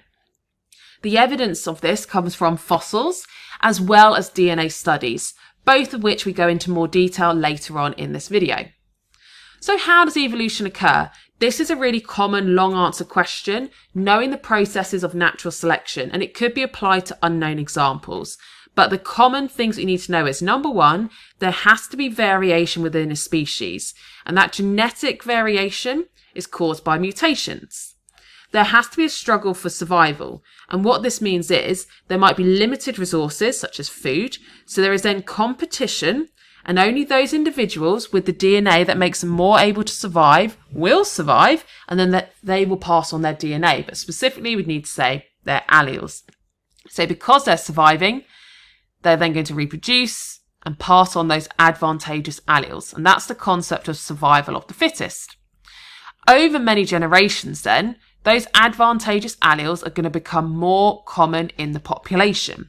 And that gradual change over the generations means that the whole population is now better adapted to its environment. The opposite of natural selection is artificial selection, where humans intentionally breed and select which parents should breed together in plants and animals to pass on desirable traits. This has been done by humans for thousands of years in animals, but also in food crops. And unlike natural selection, which is random and happens naturally, this is controlled by humans and it's completely artificial. And we can see an example of this where they might have selected in farming. We've got a cow that produces good milk and this one's got a good temperament. So if we reproduce those together, we should hopefully get offspring with that desired trait from both parents. And then the offspring that does have that desired trait, that's the only one you would select to reproduce further until hopefully all of the cows produce lots of milk and they have a good temperament. So that's what this is just going through here, the process of how selective breeding works. And this could come up as a 4-mark question. So pause, take a screenshot. This would be your model answer. Other examples of selective breeding that you need to know are selectively breeding to get disease-resistant crops, selectively breeding animals you could do, so the ones that produce more milk or chickens that lay more eggs, so you get a higher yield of whatever it is you're trying to sell. Or it could be better meat production, so the ones that have more muscles, because it's going to be more meat. Selectively breeding pets, so pugs, for example, were selectively bred over many generations to have dogs which have flatter and squishier faces. And then also it could be for flowers that have a brighter colour or maybe a more unique smell or stronger smell. There are risks and ethical issues with this. And here's a list, despite the advantages of you getting the traits that you want, here's the risks that you need to know. And linked to that pug example, the downside has been for them. They might look really cute having those squashed flatter faces, but because they don't have a longer nose, they really struggle to breathe properly. And it's caused lots of issues and health problems for them. And here's some other risks and ethical concerns that you need to know. Next then, genetic engineering. And again, this is not a natural process. This is when humans deliberately modify the genome of an organism by selecting a gene of interest and inserting it into another organism's DNA to give them the desired characteristic of choice. And it involves cutting out genes that you want from human chromosomes and then transferring them into the cells of another organism. Or this has also been done in crop plants so that they have particular desired characteristics. So some examples then is genetically modified crops. So that means that we've taken a gene, put it into the DNA of the plants to either make them resistant to disease or to produce bigger and better fruits, making them resistant to herbicides. So when farmers spray crops with herbicides, it kills the weeds, but not the crop. And common examples are written here. Next, it's actually going to be on the next slide, but genetically engineered bacteria for medicine. That is how human insulin as a medicine for diabetes is made. The human gene for insulin is cut out of human DNA, and it's then put into the plasmid from a bacteria. An enzyme is used to cut it out and to cut open the plasmid. An enzyme is then used to stick those together. We put the plasmid back into the bacteria, let the bacteria reproduce, and the bacteria will then produce lots of the protein for that gene, which is insulin. This is higher tier only, by the way. Knowing that whole process, you'd only be asked in higher tier. And if you want to pause and write down the exact wording there, then you can do that. So benefits and risks of genetic engineering, we've got summarised on this table. So pause, take a screenshot, and you can add that to your notes. Cloning then is the process of producing genetically identical organisms. In nature, this happens through asexual reproduction. But in science, we can artificially create identical copies of animals or plants. And there's 4 main techniques that we're going to have a look at. In plants, the 2 techniques are cuttings and tissue cultures. And in animals, it's embryo splitting and adult cell cloning. So the first one then we're looking at is tissue cultures. This is when we have a tissue sample taken from the plant that you want to clone. You would grow it on a sterile, nutrient-rich medium. You would then get these tiny plantlets starting to grow on that agar. You can then remove them and start to grow them in soil. And this can be used to preserve rare plant species that are at risk of going extinct, because you can make large numbers of that plant very, very quickly. Another way that you can clone plants is cuttings, and this is traditional. It's a really simple method, and it's used by gardeners, and it has been used by gardeners for centuries. In this instance, you don't take off a small tissue, like lots of cells. You actually cut off a chunk of the plant. So you cut off a section of it. You'd put it straight into soil. You can sometimes dip it in fungicides to prevent fungus growing, and sometimes in auxin to help initiate the growth of roots. And then it grows into an identical copy of the plant it came from. Then if we move on to how you can clone animals. So embryo transplant is the first method we're looking at, sometimes known as embryo splitting. And what happens is when you have an embryo, it's deliberately caused to split apart into several cells. And an embryo is lots of genetically identical cells. So you split it apart to individual ones. You then let all of those individual cells start to divide to create new embryos. And those new embryos are then inserted into the host uterus. And when I say host, it means another female cow into their uterus to grow. And then the offspring that is produced, they will all be identical to each other because they all came from the same original embryo. It's basically a bit like artificially making identical twins, because identical twins form from an embryo that splits. But in this instance, we are deliberately splitting the embryo. So this is used in farming to create high quality animals, livestock, with desirable traits such as cows that can produce lots of milk. That's going to be more money for them. Adult cell cloning is how you can create an exact genetic copy of an adult animal. And when we say adult, we mean not from an embryo. The most famous example is Dolly the sheep. She was the first mammal cloned, and that was in 1996.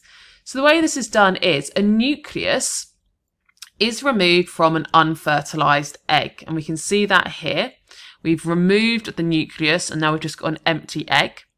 At the same time, we take the nucleus out of a body cell, and we've now got a nucleus and an empty egg cell. We fuse those together using an electric shock, and that will then cause it to fuse and also start to divide to make an embryo. That embryo is then inserted into the uterus of a host female cow, and the offspring that is born will be identical to the animal that the nucleus came from, because it's a copy of that DNA, not from the egg cell. So pros and cons then. Pause it. You can have a go at screenshotting and then put it into your notes. And you can maybe turn it into flashcards, or you can just have this table in your notes for a potential long answer question on the benefits and risks of the different types of cloning. We then move on to the theory of evolution, which we've briefly touched on, but you do need to know it in more detail. So we already said Darwin proposed this theory of evolution by natural selection, and that was in the 19th century. His ideas were based on years of observations from a voyage he did on a boat, the HMS Beagle. We can see the dates here.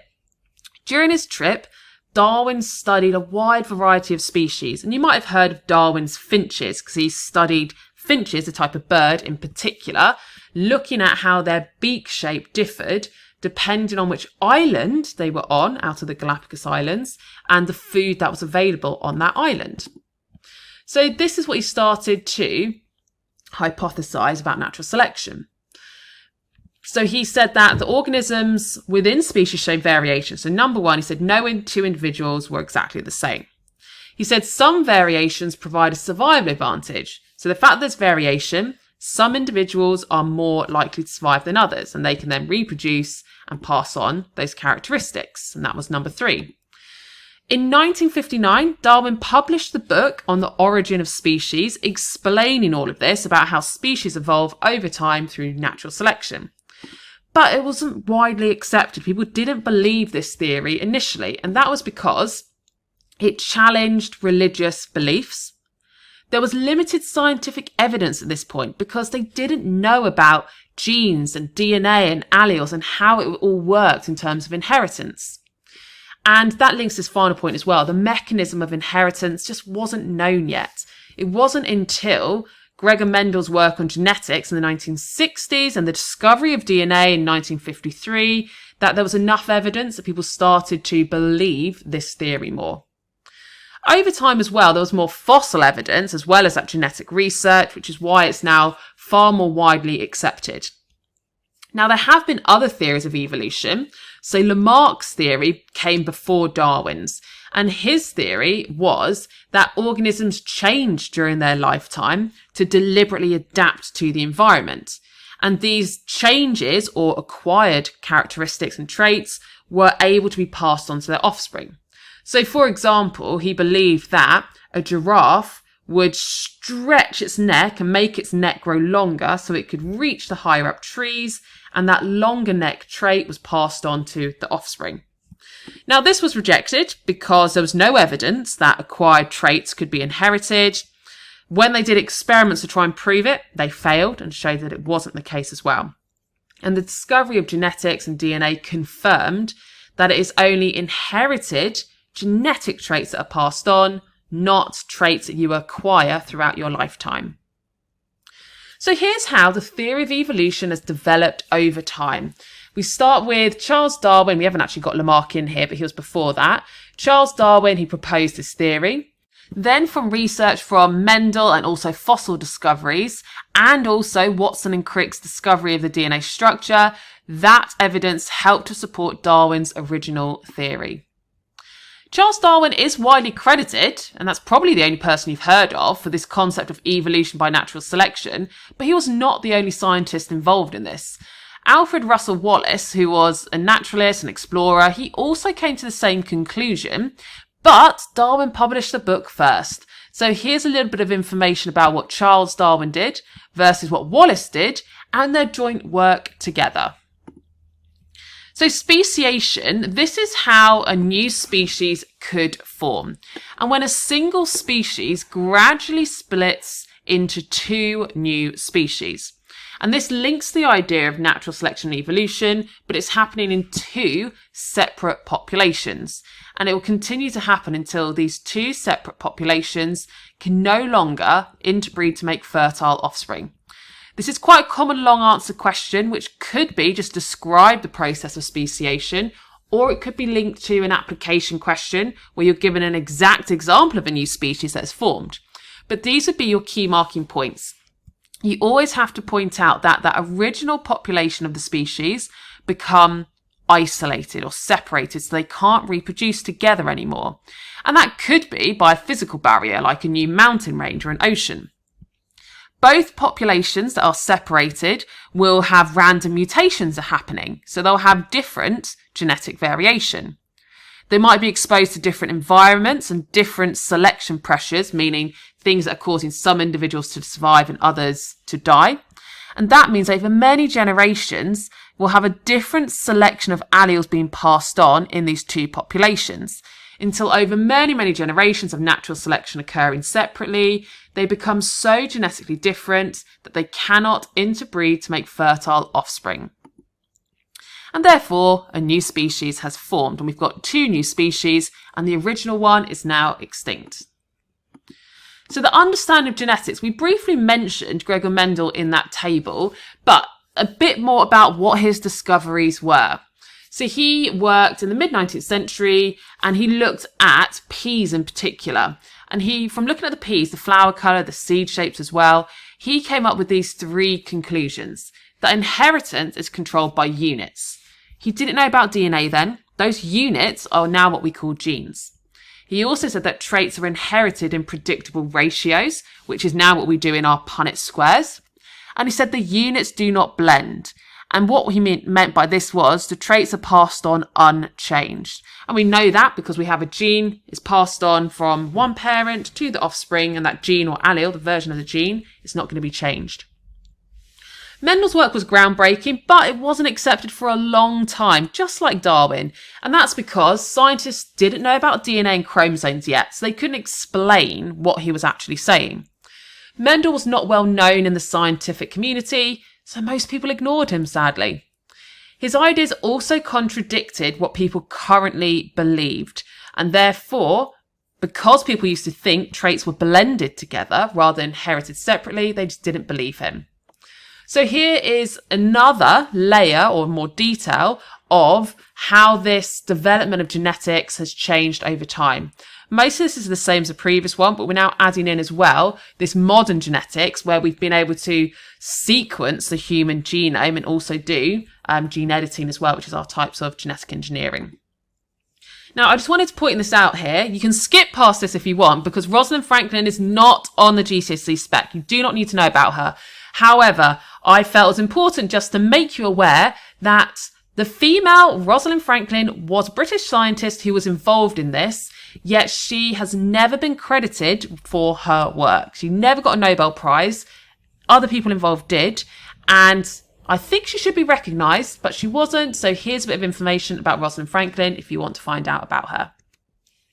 Right, evidence for evolution then. So the key evidence are genetics. So we know that traits are passed on through genes, and we can show that inheritance plays a role. Fossil evidence as well, because it shows how species have gradually changed over millions of years. And also examples such as antibiotic resistance. We've seen that happen in real time within some people's lifetime. So let's have a look at fossils then. Your definition of a fossil is it's the remains of organisms from millions of years ago found in rocks. That is the exact definition you need. They provide valuable evidence about the history of Earth. So, for example, how life has changed over time and how extinct species lived, as well as how different organisms are related. So how are fossils formed? There are 3 key ways. The remains could be preserved. So, for example, if you think about Jurassic Park, where there was that insect that was frozen in amber, that is because decay couldn't happen. So unless you have oxygen and an optimal temperature and water, decay can't happen. So that's how you get these preserved remains. Mineral replacement is when hard parts of the organism, such as the bone, shell and teeth, are eroded over time and they get replaced by minerals, turning them into rocks. And then preserved traces is when an organism leaves behind an impression or like a mark or a footprint, and then the rock hardens. So the fossil record isn't actually complete. We don't have every single species that has ever existed in the fossil record. And there's several reasons for that. Number 1, many early life forms were only soft bodies. They didn't have a skeleton. So the soft tissue decayed and you don't really get fossils easily from the soft parts. Fossils could have been destroyed as well. So over millions of years, there's been loads of earthquakes. There's been volcanic activity. Erosion happens. So those fossils have just been lost. And then also, not all organisms become fossilised. Fossilisation is actually quite rare. Most dead organisms decay completely before they can get preserved as a fossil. And because of these reasons, scientists can't be 100% certain about how life began on Earth, as the earliest evidence that we would have had in fossils has been lost over time. But it does still provide some good evidence for evolution. Extinction then, next part of the spec, occurs when there are no remaining individuals of a living species alive anymore. And once a species becomes extinct, it can no longer reproduce or evolve, so it is permanently lost from the planet. And here's a table just summarising some of the causes and how it would have caused an organism, or I should say species, an entire species, to go extinct. You also get mass extinction, and this is when many species disappear at once. And throughout Earth's history, there have been 5 mass extinctions where a huge number of species became extinct in a short period of time. The most famous example was the example where the dinosaurs were wiped out 66 million years ago, which was likely caused by an asteroid impact. And many scientists now believe we are in the 6th mass extinction stage because of the issues that humans are causing. And that comes up in topic 7. We then move on to classification of living organisms, and you can use the Linnaean or Linnaeus classification system. And this is where we have these different rankings, which are known as taxa.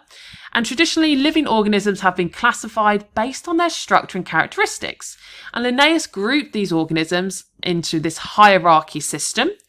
And this is a little mnemonic just to help you to remember it, because you do need to know kingdom is the biggest way to classify. Then you have lots of different phylum fit into one kingdom, lots of different classes fit into one phylum, lots of different order fit into one class, lots of different families fit into one order, lots of different genuses fit into one family, and then lots of species can fit into one particular genus. So you do need to know that ranking. You don't need to know any examples though of exact classification, so you wouldn't need to know the human example. The binomial system, Linnaeus also introduced this, and this is a way that all countries use to name species so that we can universally share the information.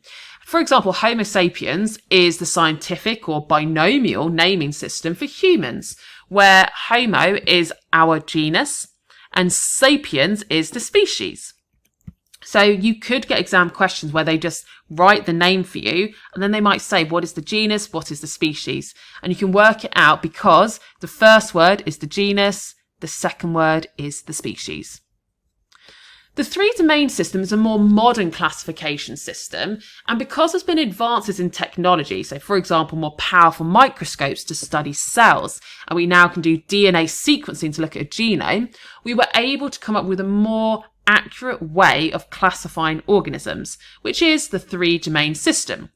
So we can now group organisms into these 3 domains, which are archaea, bacteria, and eukaryota.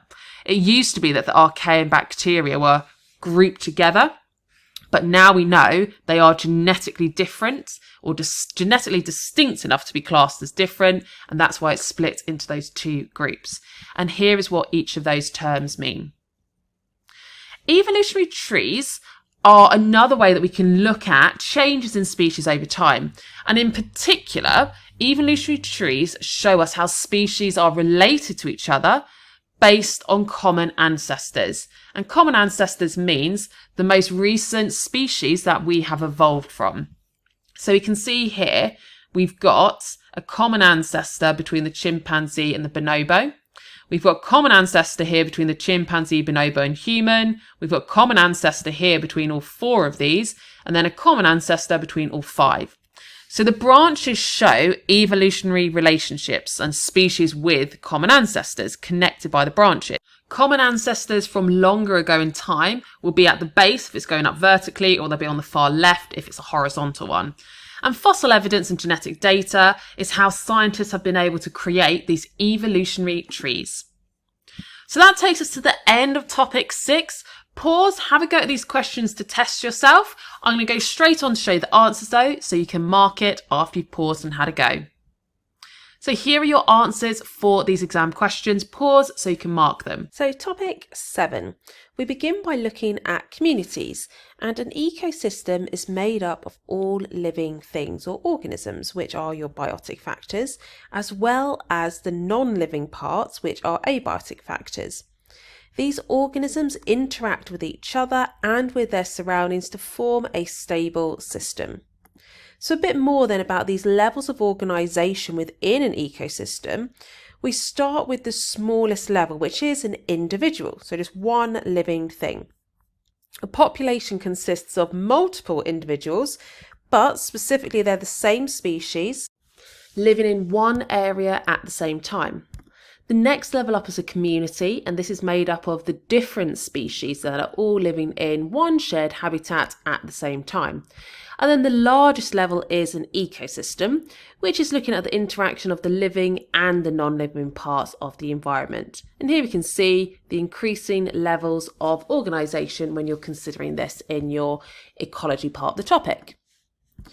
So in an ecosystem, each species depends on another for survival, which is how we get these concepts of food webs.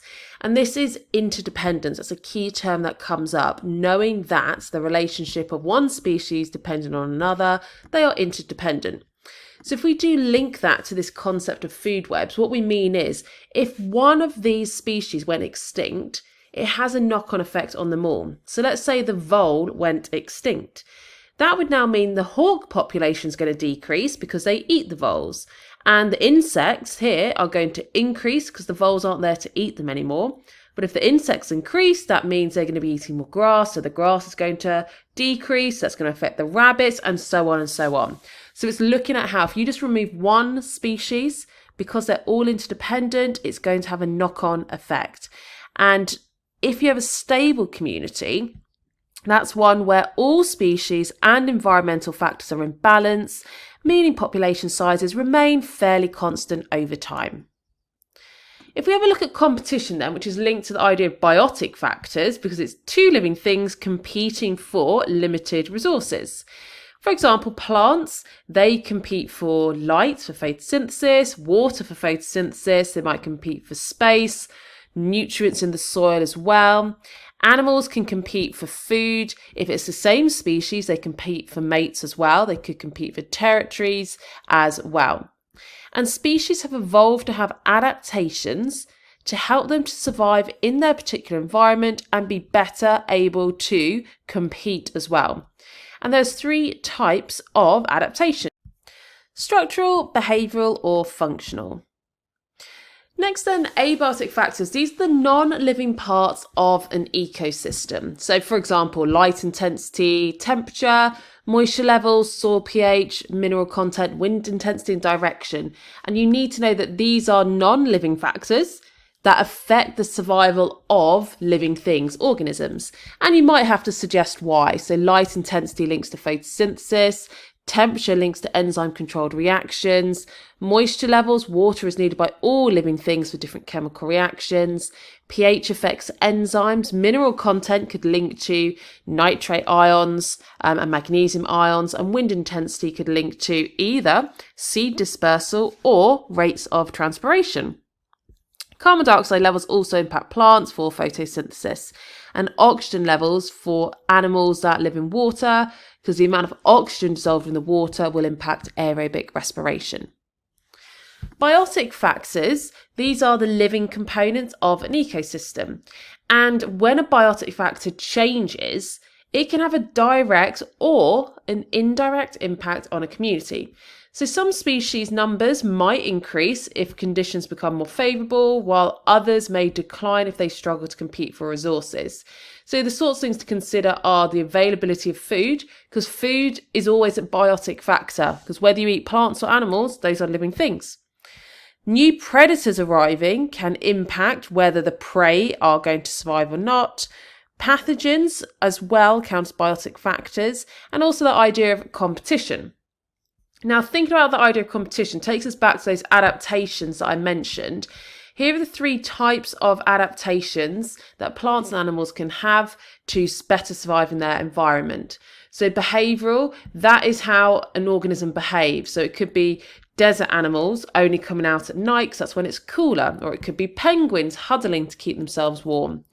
Structural are the physical features of an organism that help it to survive. So for example, thick fur of a polar bear to help to retain the heat. And then functional adaptations are internal processes that allow an organism to function in its environment. So for example, camels produce really concentrated urine to conserve water. Antarctic fish have antifreeze proteins in their blood to prevent their blood from freezing. There are also some organisms that have adaptations that enable them to survive in extreme environments, and these are known as extremophiles. And one example here is bacteria. There are some bacteria that have adaptations that allow them to be able to survive in really hot vents. So they could be incredibly high temperatures, incredibly high pressure that would kill most other organisms, but they're able to survive there. Next then, let's have a look at food chains and feeding relationships. All food chains start with a producer, which is always a green plant or algae, because they have to be green so that they have chlorophyll and therefore they photosynthesize to create their own food, their own organic molecules, which can be used in respiration. So we have producers at the start. Trophic level is the name of a stage within your food chain or your food web. So producers are always trophic level 1. Next then, everything else in the chain is a consumer, because it means it has to eat or consume to gain its chemical energy. Primary consumer means it's the first organism in the chain that eats. Secondary is the second one, and tertiary is your third one. Now, the primary consumer will always be a herbivore, because that means it must eat plants. Your secondary consumer would be a carnivore because it's eating an animal, and the same thing with your tertiary consumer. And this one's also known as the apex predator because it means it's the last predator in the chain. Apex means at the top. So this is our top predator. Thinking about predators, again, this is an example of your biotic factors, but you get something known as predator-prey graphs or cycles, and this is showing you how the population size of prey and predators fluctuates over time. So we can see here that when the prey population, which is rabbits in this example, increases, there's a bit of a delay, and then we see an increase in the wolf population, and that's because there's now more rabbits for them to eat, so their population can increase. But because the wolf population's increased, that means more rabbits are going to get eaten, so their population decreases. That then means the wolf population will decrease because there's fewer rabbits, and so on and so on. So you see this repeated and predictable pattern that when the prey population increases, predator number also does, and then vice versa, it will then decrease, and it constantly fluctuates like this. Then if we have a look at sampling in ecology, so this is how you can estimate the population sizes. And ecologists can use transects and quadrats to study how species are distributed, so spread out in an area, but also to look at the number of them, which is what we mean by abundance. Now this is one of the required practicals, but we're just sticking to theory in this video, so I'm just going through some of the basics. You'd use a quadrat, which we can see here, which is a frame of a typical size, which is normally 1/2 metre by 1/2 metre. Sometimes they're open, sometimes they have grids in. That helps you to estimate percentage. And you could do random sampling if you've got a uniform area that you're trying to estimate your distribution and abundance. Or you can do transects if you're looking at a change along a particular distance where there might be physical changes that would affect your population. So you'd place just one tape measure, place your quadrat along the tape measure at intervals, and record what you have present in those intervals. Now this does link to 3 key math skills that come up with this particular topic. You might have to work out an average number of species, but there's 3 measures of average: mean, median, and mode.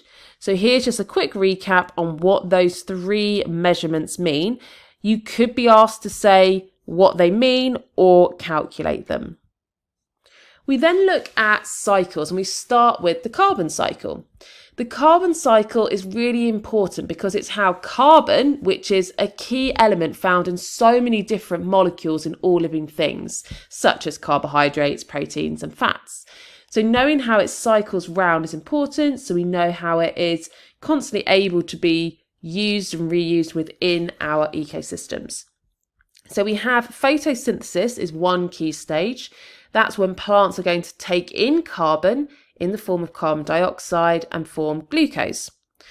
The way that carbon gets into animals is that animals are going to be eating the plants. So feeding and digestion is how we get the carbon into the animal. Both plants and animals are going to respire, and that respiration is releasing carbon dioxide. So we then have carbon dioxide going back into the atmosphere. Plants and animals, and also waste from animals, will be decomposed as well. So decay and decomposition is when microbes are going to be breaking down those carbon compounds to release carbon dioxide back into the atmosphere. Combustion is also another way that carbon dioxide is released and it returns the carbon back into the atmosphere. You also need to know about the water cycle, and this provides fresh water for plants and animals and helps to maintain an environment by preventing extreme droughts. So evaporation is how we're going to have liquid water going back into the atmosphere as water vapour, so a gas. Transpiration is how water evaporates out of the stomata of leaves, and again that's returning water to the atmosphere as water vapour. Condensation then is how the water vapour, so it's that gaseous state, is going to be converted back into liquid, which is going to form droplets and therefore the clouds. And precipitation is when those water droplets in the clouds become too heavy and fall as rain, or it could be snow or hail if it's colder. We also have runoff and the infiltration, which is when water is returning to rivers, lakes, underground stores before eventually reaching the oceans as well. And sometimes we can see here that's also known as percolation, when that water is trickling down and goes towards the oceans. Decay links to some of these processes. For example, in the carbon cycle, we said that dead matter and waste can be decomposed and it starts to decay. And this process is done by microorganisms, for example, bacteria and fungi. And they are able to break down those biological molecules to recycle the nutrients. And you need to know the factors affecting how quickly that can happen. So temperature has an impact because decay is done by microorganisms which have enzymes in them. So temperature is going to affect the rate of decay. Water availability has an impact because microorganisms are living things, so they need water for their chemical reactions. And oxygen is also required because microorganisms are living things, they need to respire aerobically as well. So those three factors will have an impact on the rate of decay. Decay leads into this idea of biogas production.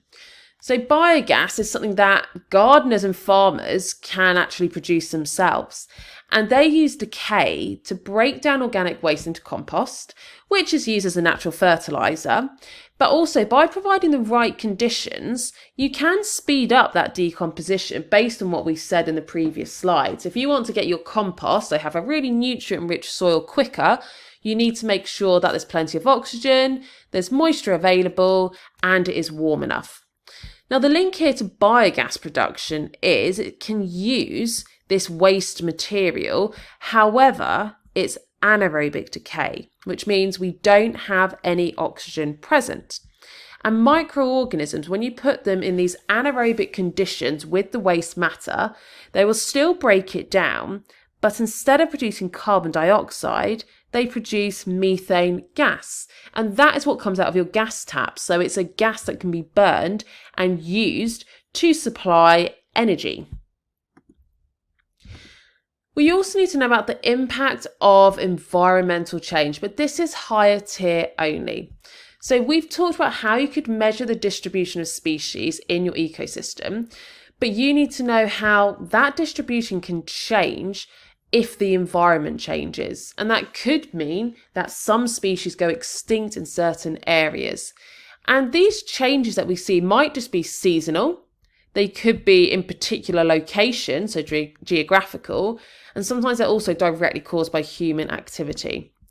So key environmental factors that affect species distribution are the temperature, availability of water, and also the composition of atmospheric gases. So for example, temperature, that's why some birds will fly south in the winter because it's too cold in the winter in the northern territory, so countries. So instead they fly south so it's warm enough for them to survive. And that links on to these options here. So seasonal changes, as I said, it could be some species will change location depending on the season so that they are able to survive. And that's going to affect the species' global distribution. We also have geographical changes. So natural events such as maybe a volcanic eruption or earthquake or even flooding can alter habitats and force species to relocate. There can also be human-caused changes, so deforestation removes habitats, and that would force species to move, or it could cause them to become endangered and at risk of going extinct in that area. It could also be pollution from industry, plastic waste, or even climate change leading to global temperature rises, affecting species survival and distribution.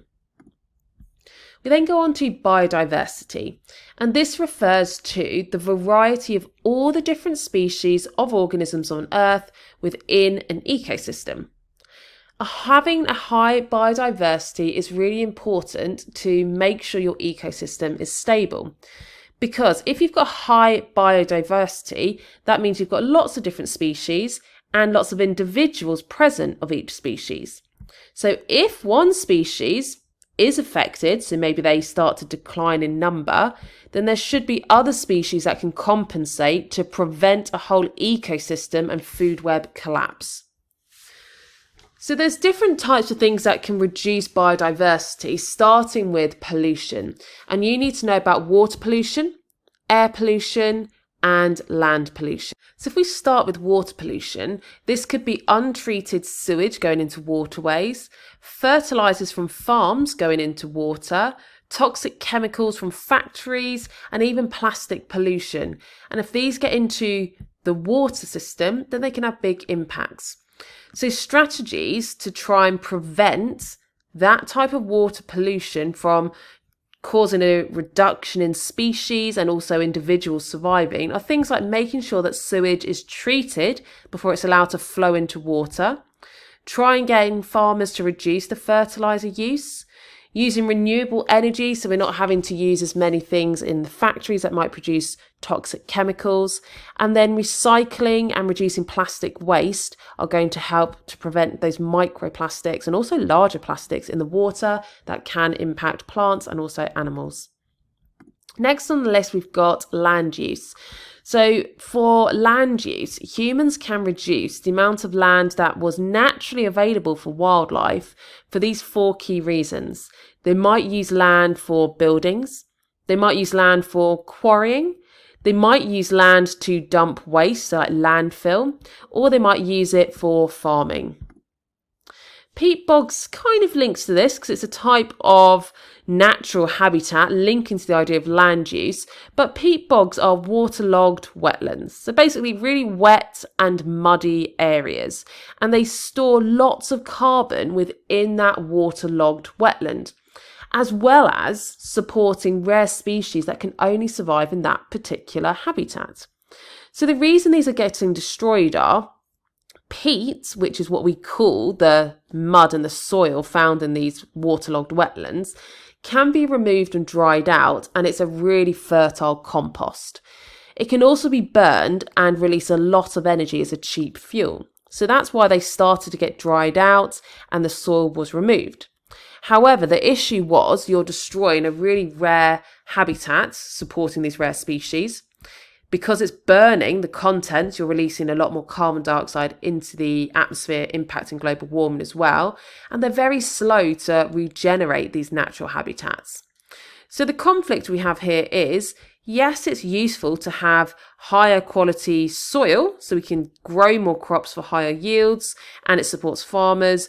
But we have to bear in mind that storing these carbon or having these carbon stores is really important because it's going to reduce the rate of climate change and it's protecting rare species. Deforestation then is another part of topic 7. And deforestation is when you have the large scale removal of trees. And we see this a lot at the moment in tropical rainforests, because if you clear that land, it can be used for cattle farming or rice fields. It can also be used to grow biofuel crops, which are things like sugarcane. And biofuel was sold as this idea of being carbon neutral, better for the environment than using fossil fuels in your cars. But you've got the issue of you have to cut down a forest to grow it. So is it actually going to be better overall? So why deforestation happens is for economic growth and to provide more food and fuel. But the downside is we get these biodiversity losses. For example, we've seen the mass destruction of the tropical rainforests where orangutans live, just so we have palm oil plantations being able to be grown. So the overall impact is if we have fewer trees, that means we have less carbon dioxide being absorbed for photosynthesis and therefore more carbon dioxide in the atmosphere, resulting in more global warming. Also, sometimes when the trees are cut down, they are burned, and that means even more carbon dioxide is being released into the atmosphere as well. And this concept here has come up a few times as a long answer question. Knowing both of those reasons, so combustion, but also lack of photosynthesis, is why we get more carbon dioxide and therefore it adds to global warming. So a few more impacts as well, just to consider here are, if you're removing forests, trees have roots that are going to be really deep in the soil that help anchor the soil to prevent soil erosion. But also trees are involved in the water cycle because they're absorbing water into them. And if we have fewer trees, then we're going to have less transpiration. And also air pollution is a big impact because we said that they can absorb carbon dioxide. So we always need to be balancing the benefits with considering the long-term effects and coming up with sustainable solutions. So for example, if you cut down a forest in one area, you need to replant it or try and come up with alternative energy sources as well. And we've talked a bit about global warming. You do cover this in physics and a little bit in chemistry as well. But what you need to know is it refers to the gradual increase in the Earth's average temperature due to rising levels of greenhouse gases, which include carbon dioxide and methane, for example. These gases get trapped by the atmosphere and they can absorb infrared radiation. So that means we're trapping the greenhouse gases, those trap the infrared radiation, and it's like we've got this duvet around the Earth heating it up, and that is the greenhouse effect, which is beneficial because it stops the Earth from freezing at night. But if it's happening too much, the Earth's surface temperature is increasing to the point where it could result in species not able to survive anymore. So it's due to this increase in our greenhouse gases from these places. So the biological consequences are you might get a change in species distribution because it might be too hot and dry for them to live in some locations now, so they're going to move further north or further south to the pole. You might get habitat loss and a decrease in biodiversity. More extreme weather events is something that we are seeing a lot of in more recent years. We've seen quite a lot of this in the United States with more extreme weather events. Global warming doesn't just mean the Earth is getting hotter. We also see that the ocean is becoming more acidic as well because those gases are acidic when they dissolve in water. And all of this has impacts on the food chain as well. So trying to maintain biodiversity, the reason this matters is we want to have stable ecosystems and food chains for all organisms, but also it's vital for human survival as well. The impact that humans are having, though, that is reducing biodiversity, is doing things like deforestation, pollution, impacting climate change, having monocultures, which is when you only grow one species in farming, overfishing, overhunting as well. But there are some positive actions that we see humans putting in place. For example, breeding programs that we see in zoos to try and prevent the extinction of endangered animals. We have habitat protection in national parks and conservation areas, and also trying to regenerate habitats where we have destroyed ecosystems. Maintaining biodiversity does have some challenges though. Although we want to try and do these different things to try and increase biodiversity, so you might want to put hedges in farms because that provides a habitat if you have them in your fields, reduce deforestation and try and recycle more. The conflicting issues are, a lot of these are expensive either for farmers or for the individual. Farmers need land for growing. We need to have housing for humans, but if we're building, then there's going to be deforestation and also cultural and political global priorities might vary worldwide.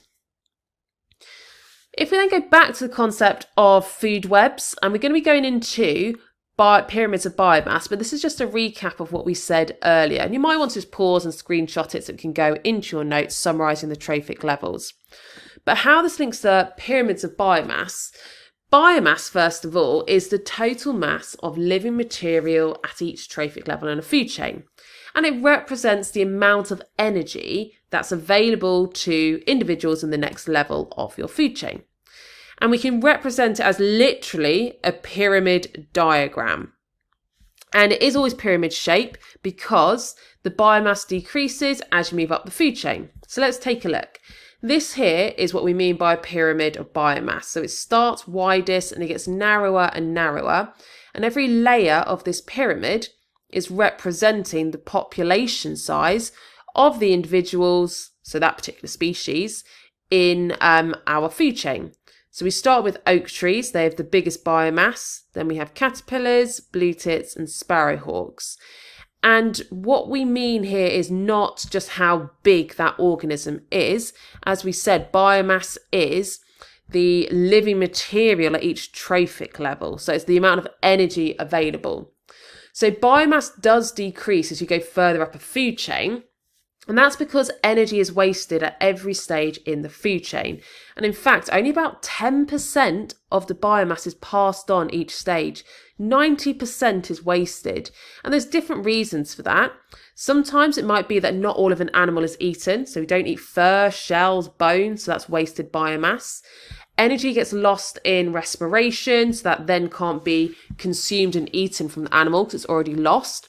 Energy is lost in movement, maintaining body temperature. Energy is lost in feces and urine as well. And we can see here some of the biggest losses for each stage in the trophic levels to help explain the biomass, the pyramid of biomass shape. But also this helps to explain why we don't get food chains that are usually, anyway, longer than 4 trophic levels. Because if we're losing 10% of the energy in the biomass at every stage, by the time we get to the end of the food chain, there's so little energy available, it's actually not worth eating that organism. You're better off going lower down in the food chain. So this is just going into a bit more detail about what we were just saying there about how the energy is lost and why trophic levels are normally only 4 to 5 levels long. So not all parts of the animal are eaten or digested. Energy is lost in respiration and through excretion as well. The next bit is looking at food security. And what this means is having enough food available for all populations. And some of the reasons why countries might not have food security are listed here. And you've got your explanation for each of them as well. So you might want to pause, take a screenshot, you can put that in your notes. So the need for sustainable food production is really important because as the global human population grows and we have increased environmental pressures affecting farming, we must protect food without harming the planet any further. So things like sustainably farming, looking at how we can conserve water when we're farming, so that's our efficient irrigation, growing disease-resistant crops and coming up with ways to reduce food waste. So in terms of having efficient farming techniques, here are some of the things that could come up. So if you reduce the movement of an animal, they're going to have less energy wasted from movement because they can't move. Whether that's ethical is a different thing, but it is going to be efficient. Temperature control, so keeping animals indoors means that they're going to be warmer and therefore you'll have less energy losses to the environment.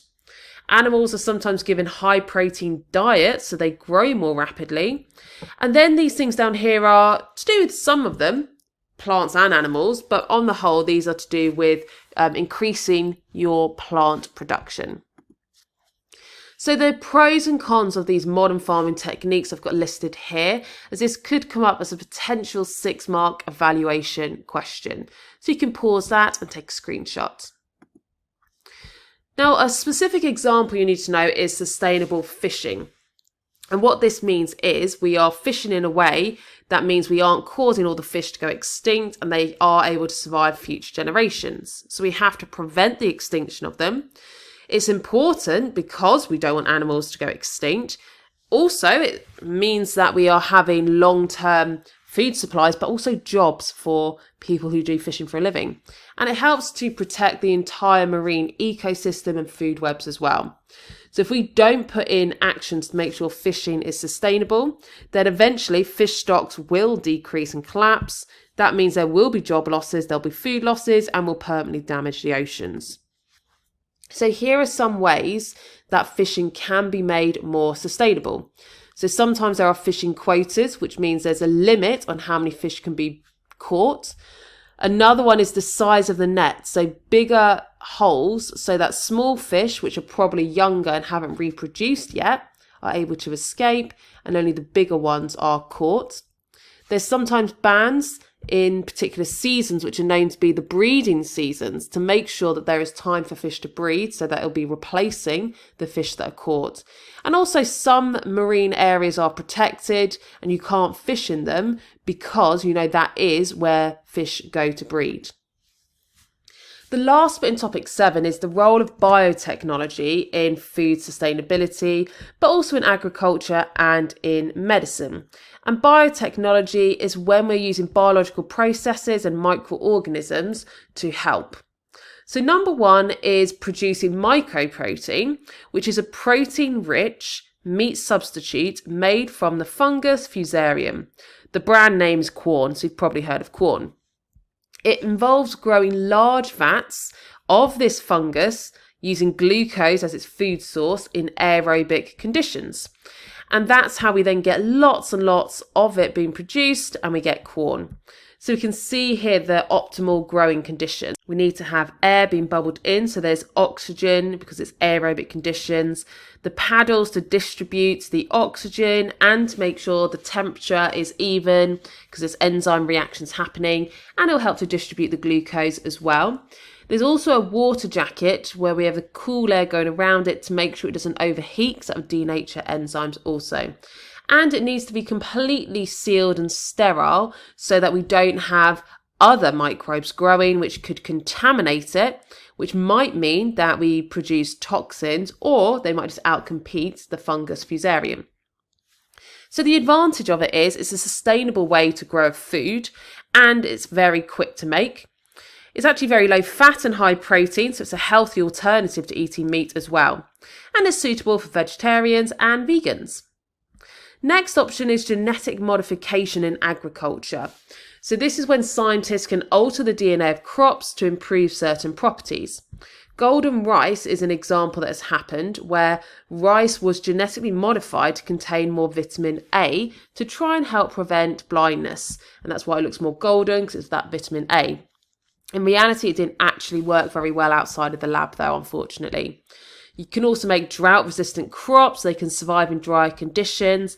Insect-resistant crops, so you don't need to use pesticides. So there are lots of advantages, such as higher yields, which means you're going to grow more. So there's more food to get the farmers more money, but also more food for humans. In some cases, better nutrition. We can see here we added in an vitamin. And also disease resistance, so we don't have to use as many chemicals, so pesticides. The concerns, though, are some people worry that because this is still a relatively new technology, we don't know what the long-term effects might be on human health, but also whether it's going to impact ecosystems in the long run. And also, the seeds are very expensive, so poorer farmers aren't able to afford it. The last option is in medicine, and you can use genetically modified bacteria to produce medicines, for example, insulin. And this is an advantage because it's quicker and cheaper to get bacteria to make insulin rather than animals. It's suitable for all diabetics because it means that if you're allergic to the insulin that animals made, you won't be allergic to this because it's actually human insulin. It's just that gene has been genetically engineered to be inside a bacteria. And it can be made in large quantities very, very quickly. So that takes us to the end of topic 7. Pause and test yourself using these questions to check you've understood it. And if you haven't, you can go back over any of these topics. I'm going straight on to the answers now though, so you can mark it when you're ready. So here are the answers. Pause and you can mark your answers. And if you do want more help knowing key terms and even more details, because this video is just surface level detail, whereas my notes go through everything you'll absolutely need to know, as well as having examiner's tips from an actual AQA examiner, key marking points, key summaries, as well as even more questions and answers. The links for those are in the description. But that is it for topic 7. Hopefully you found it helpful, and I'll see you in a video very, very soon.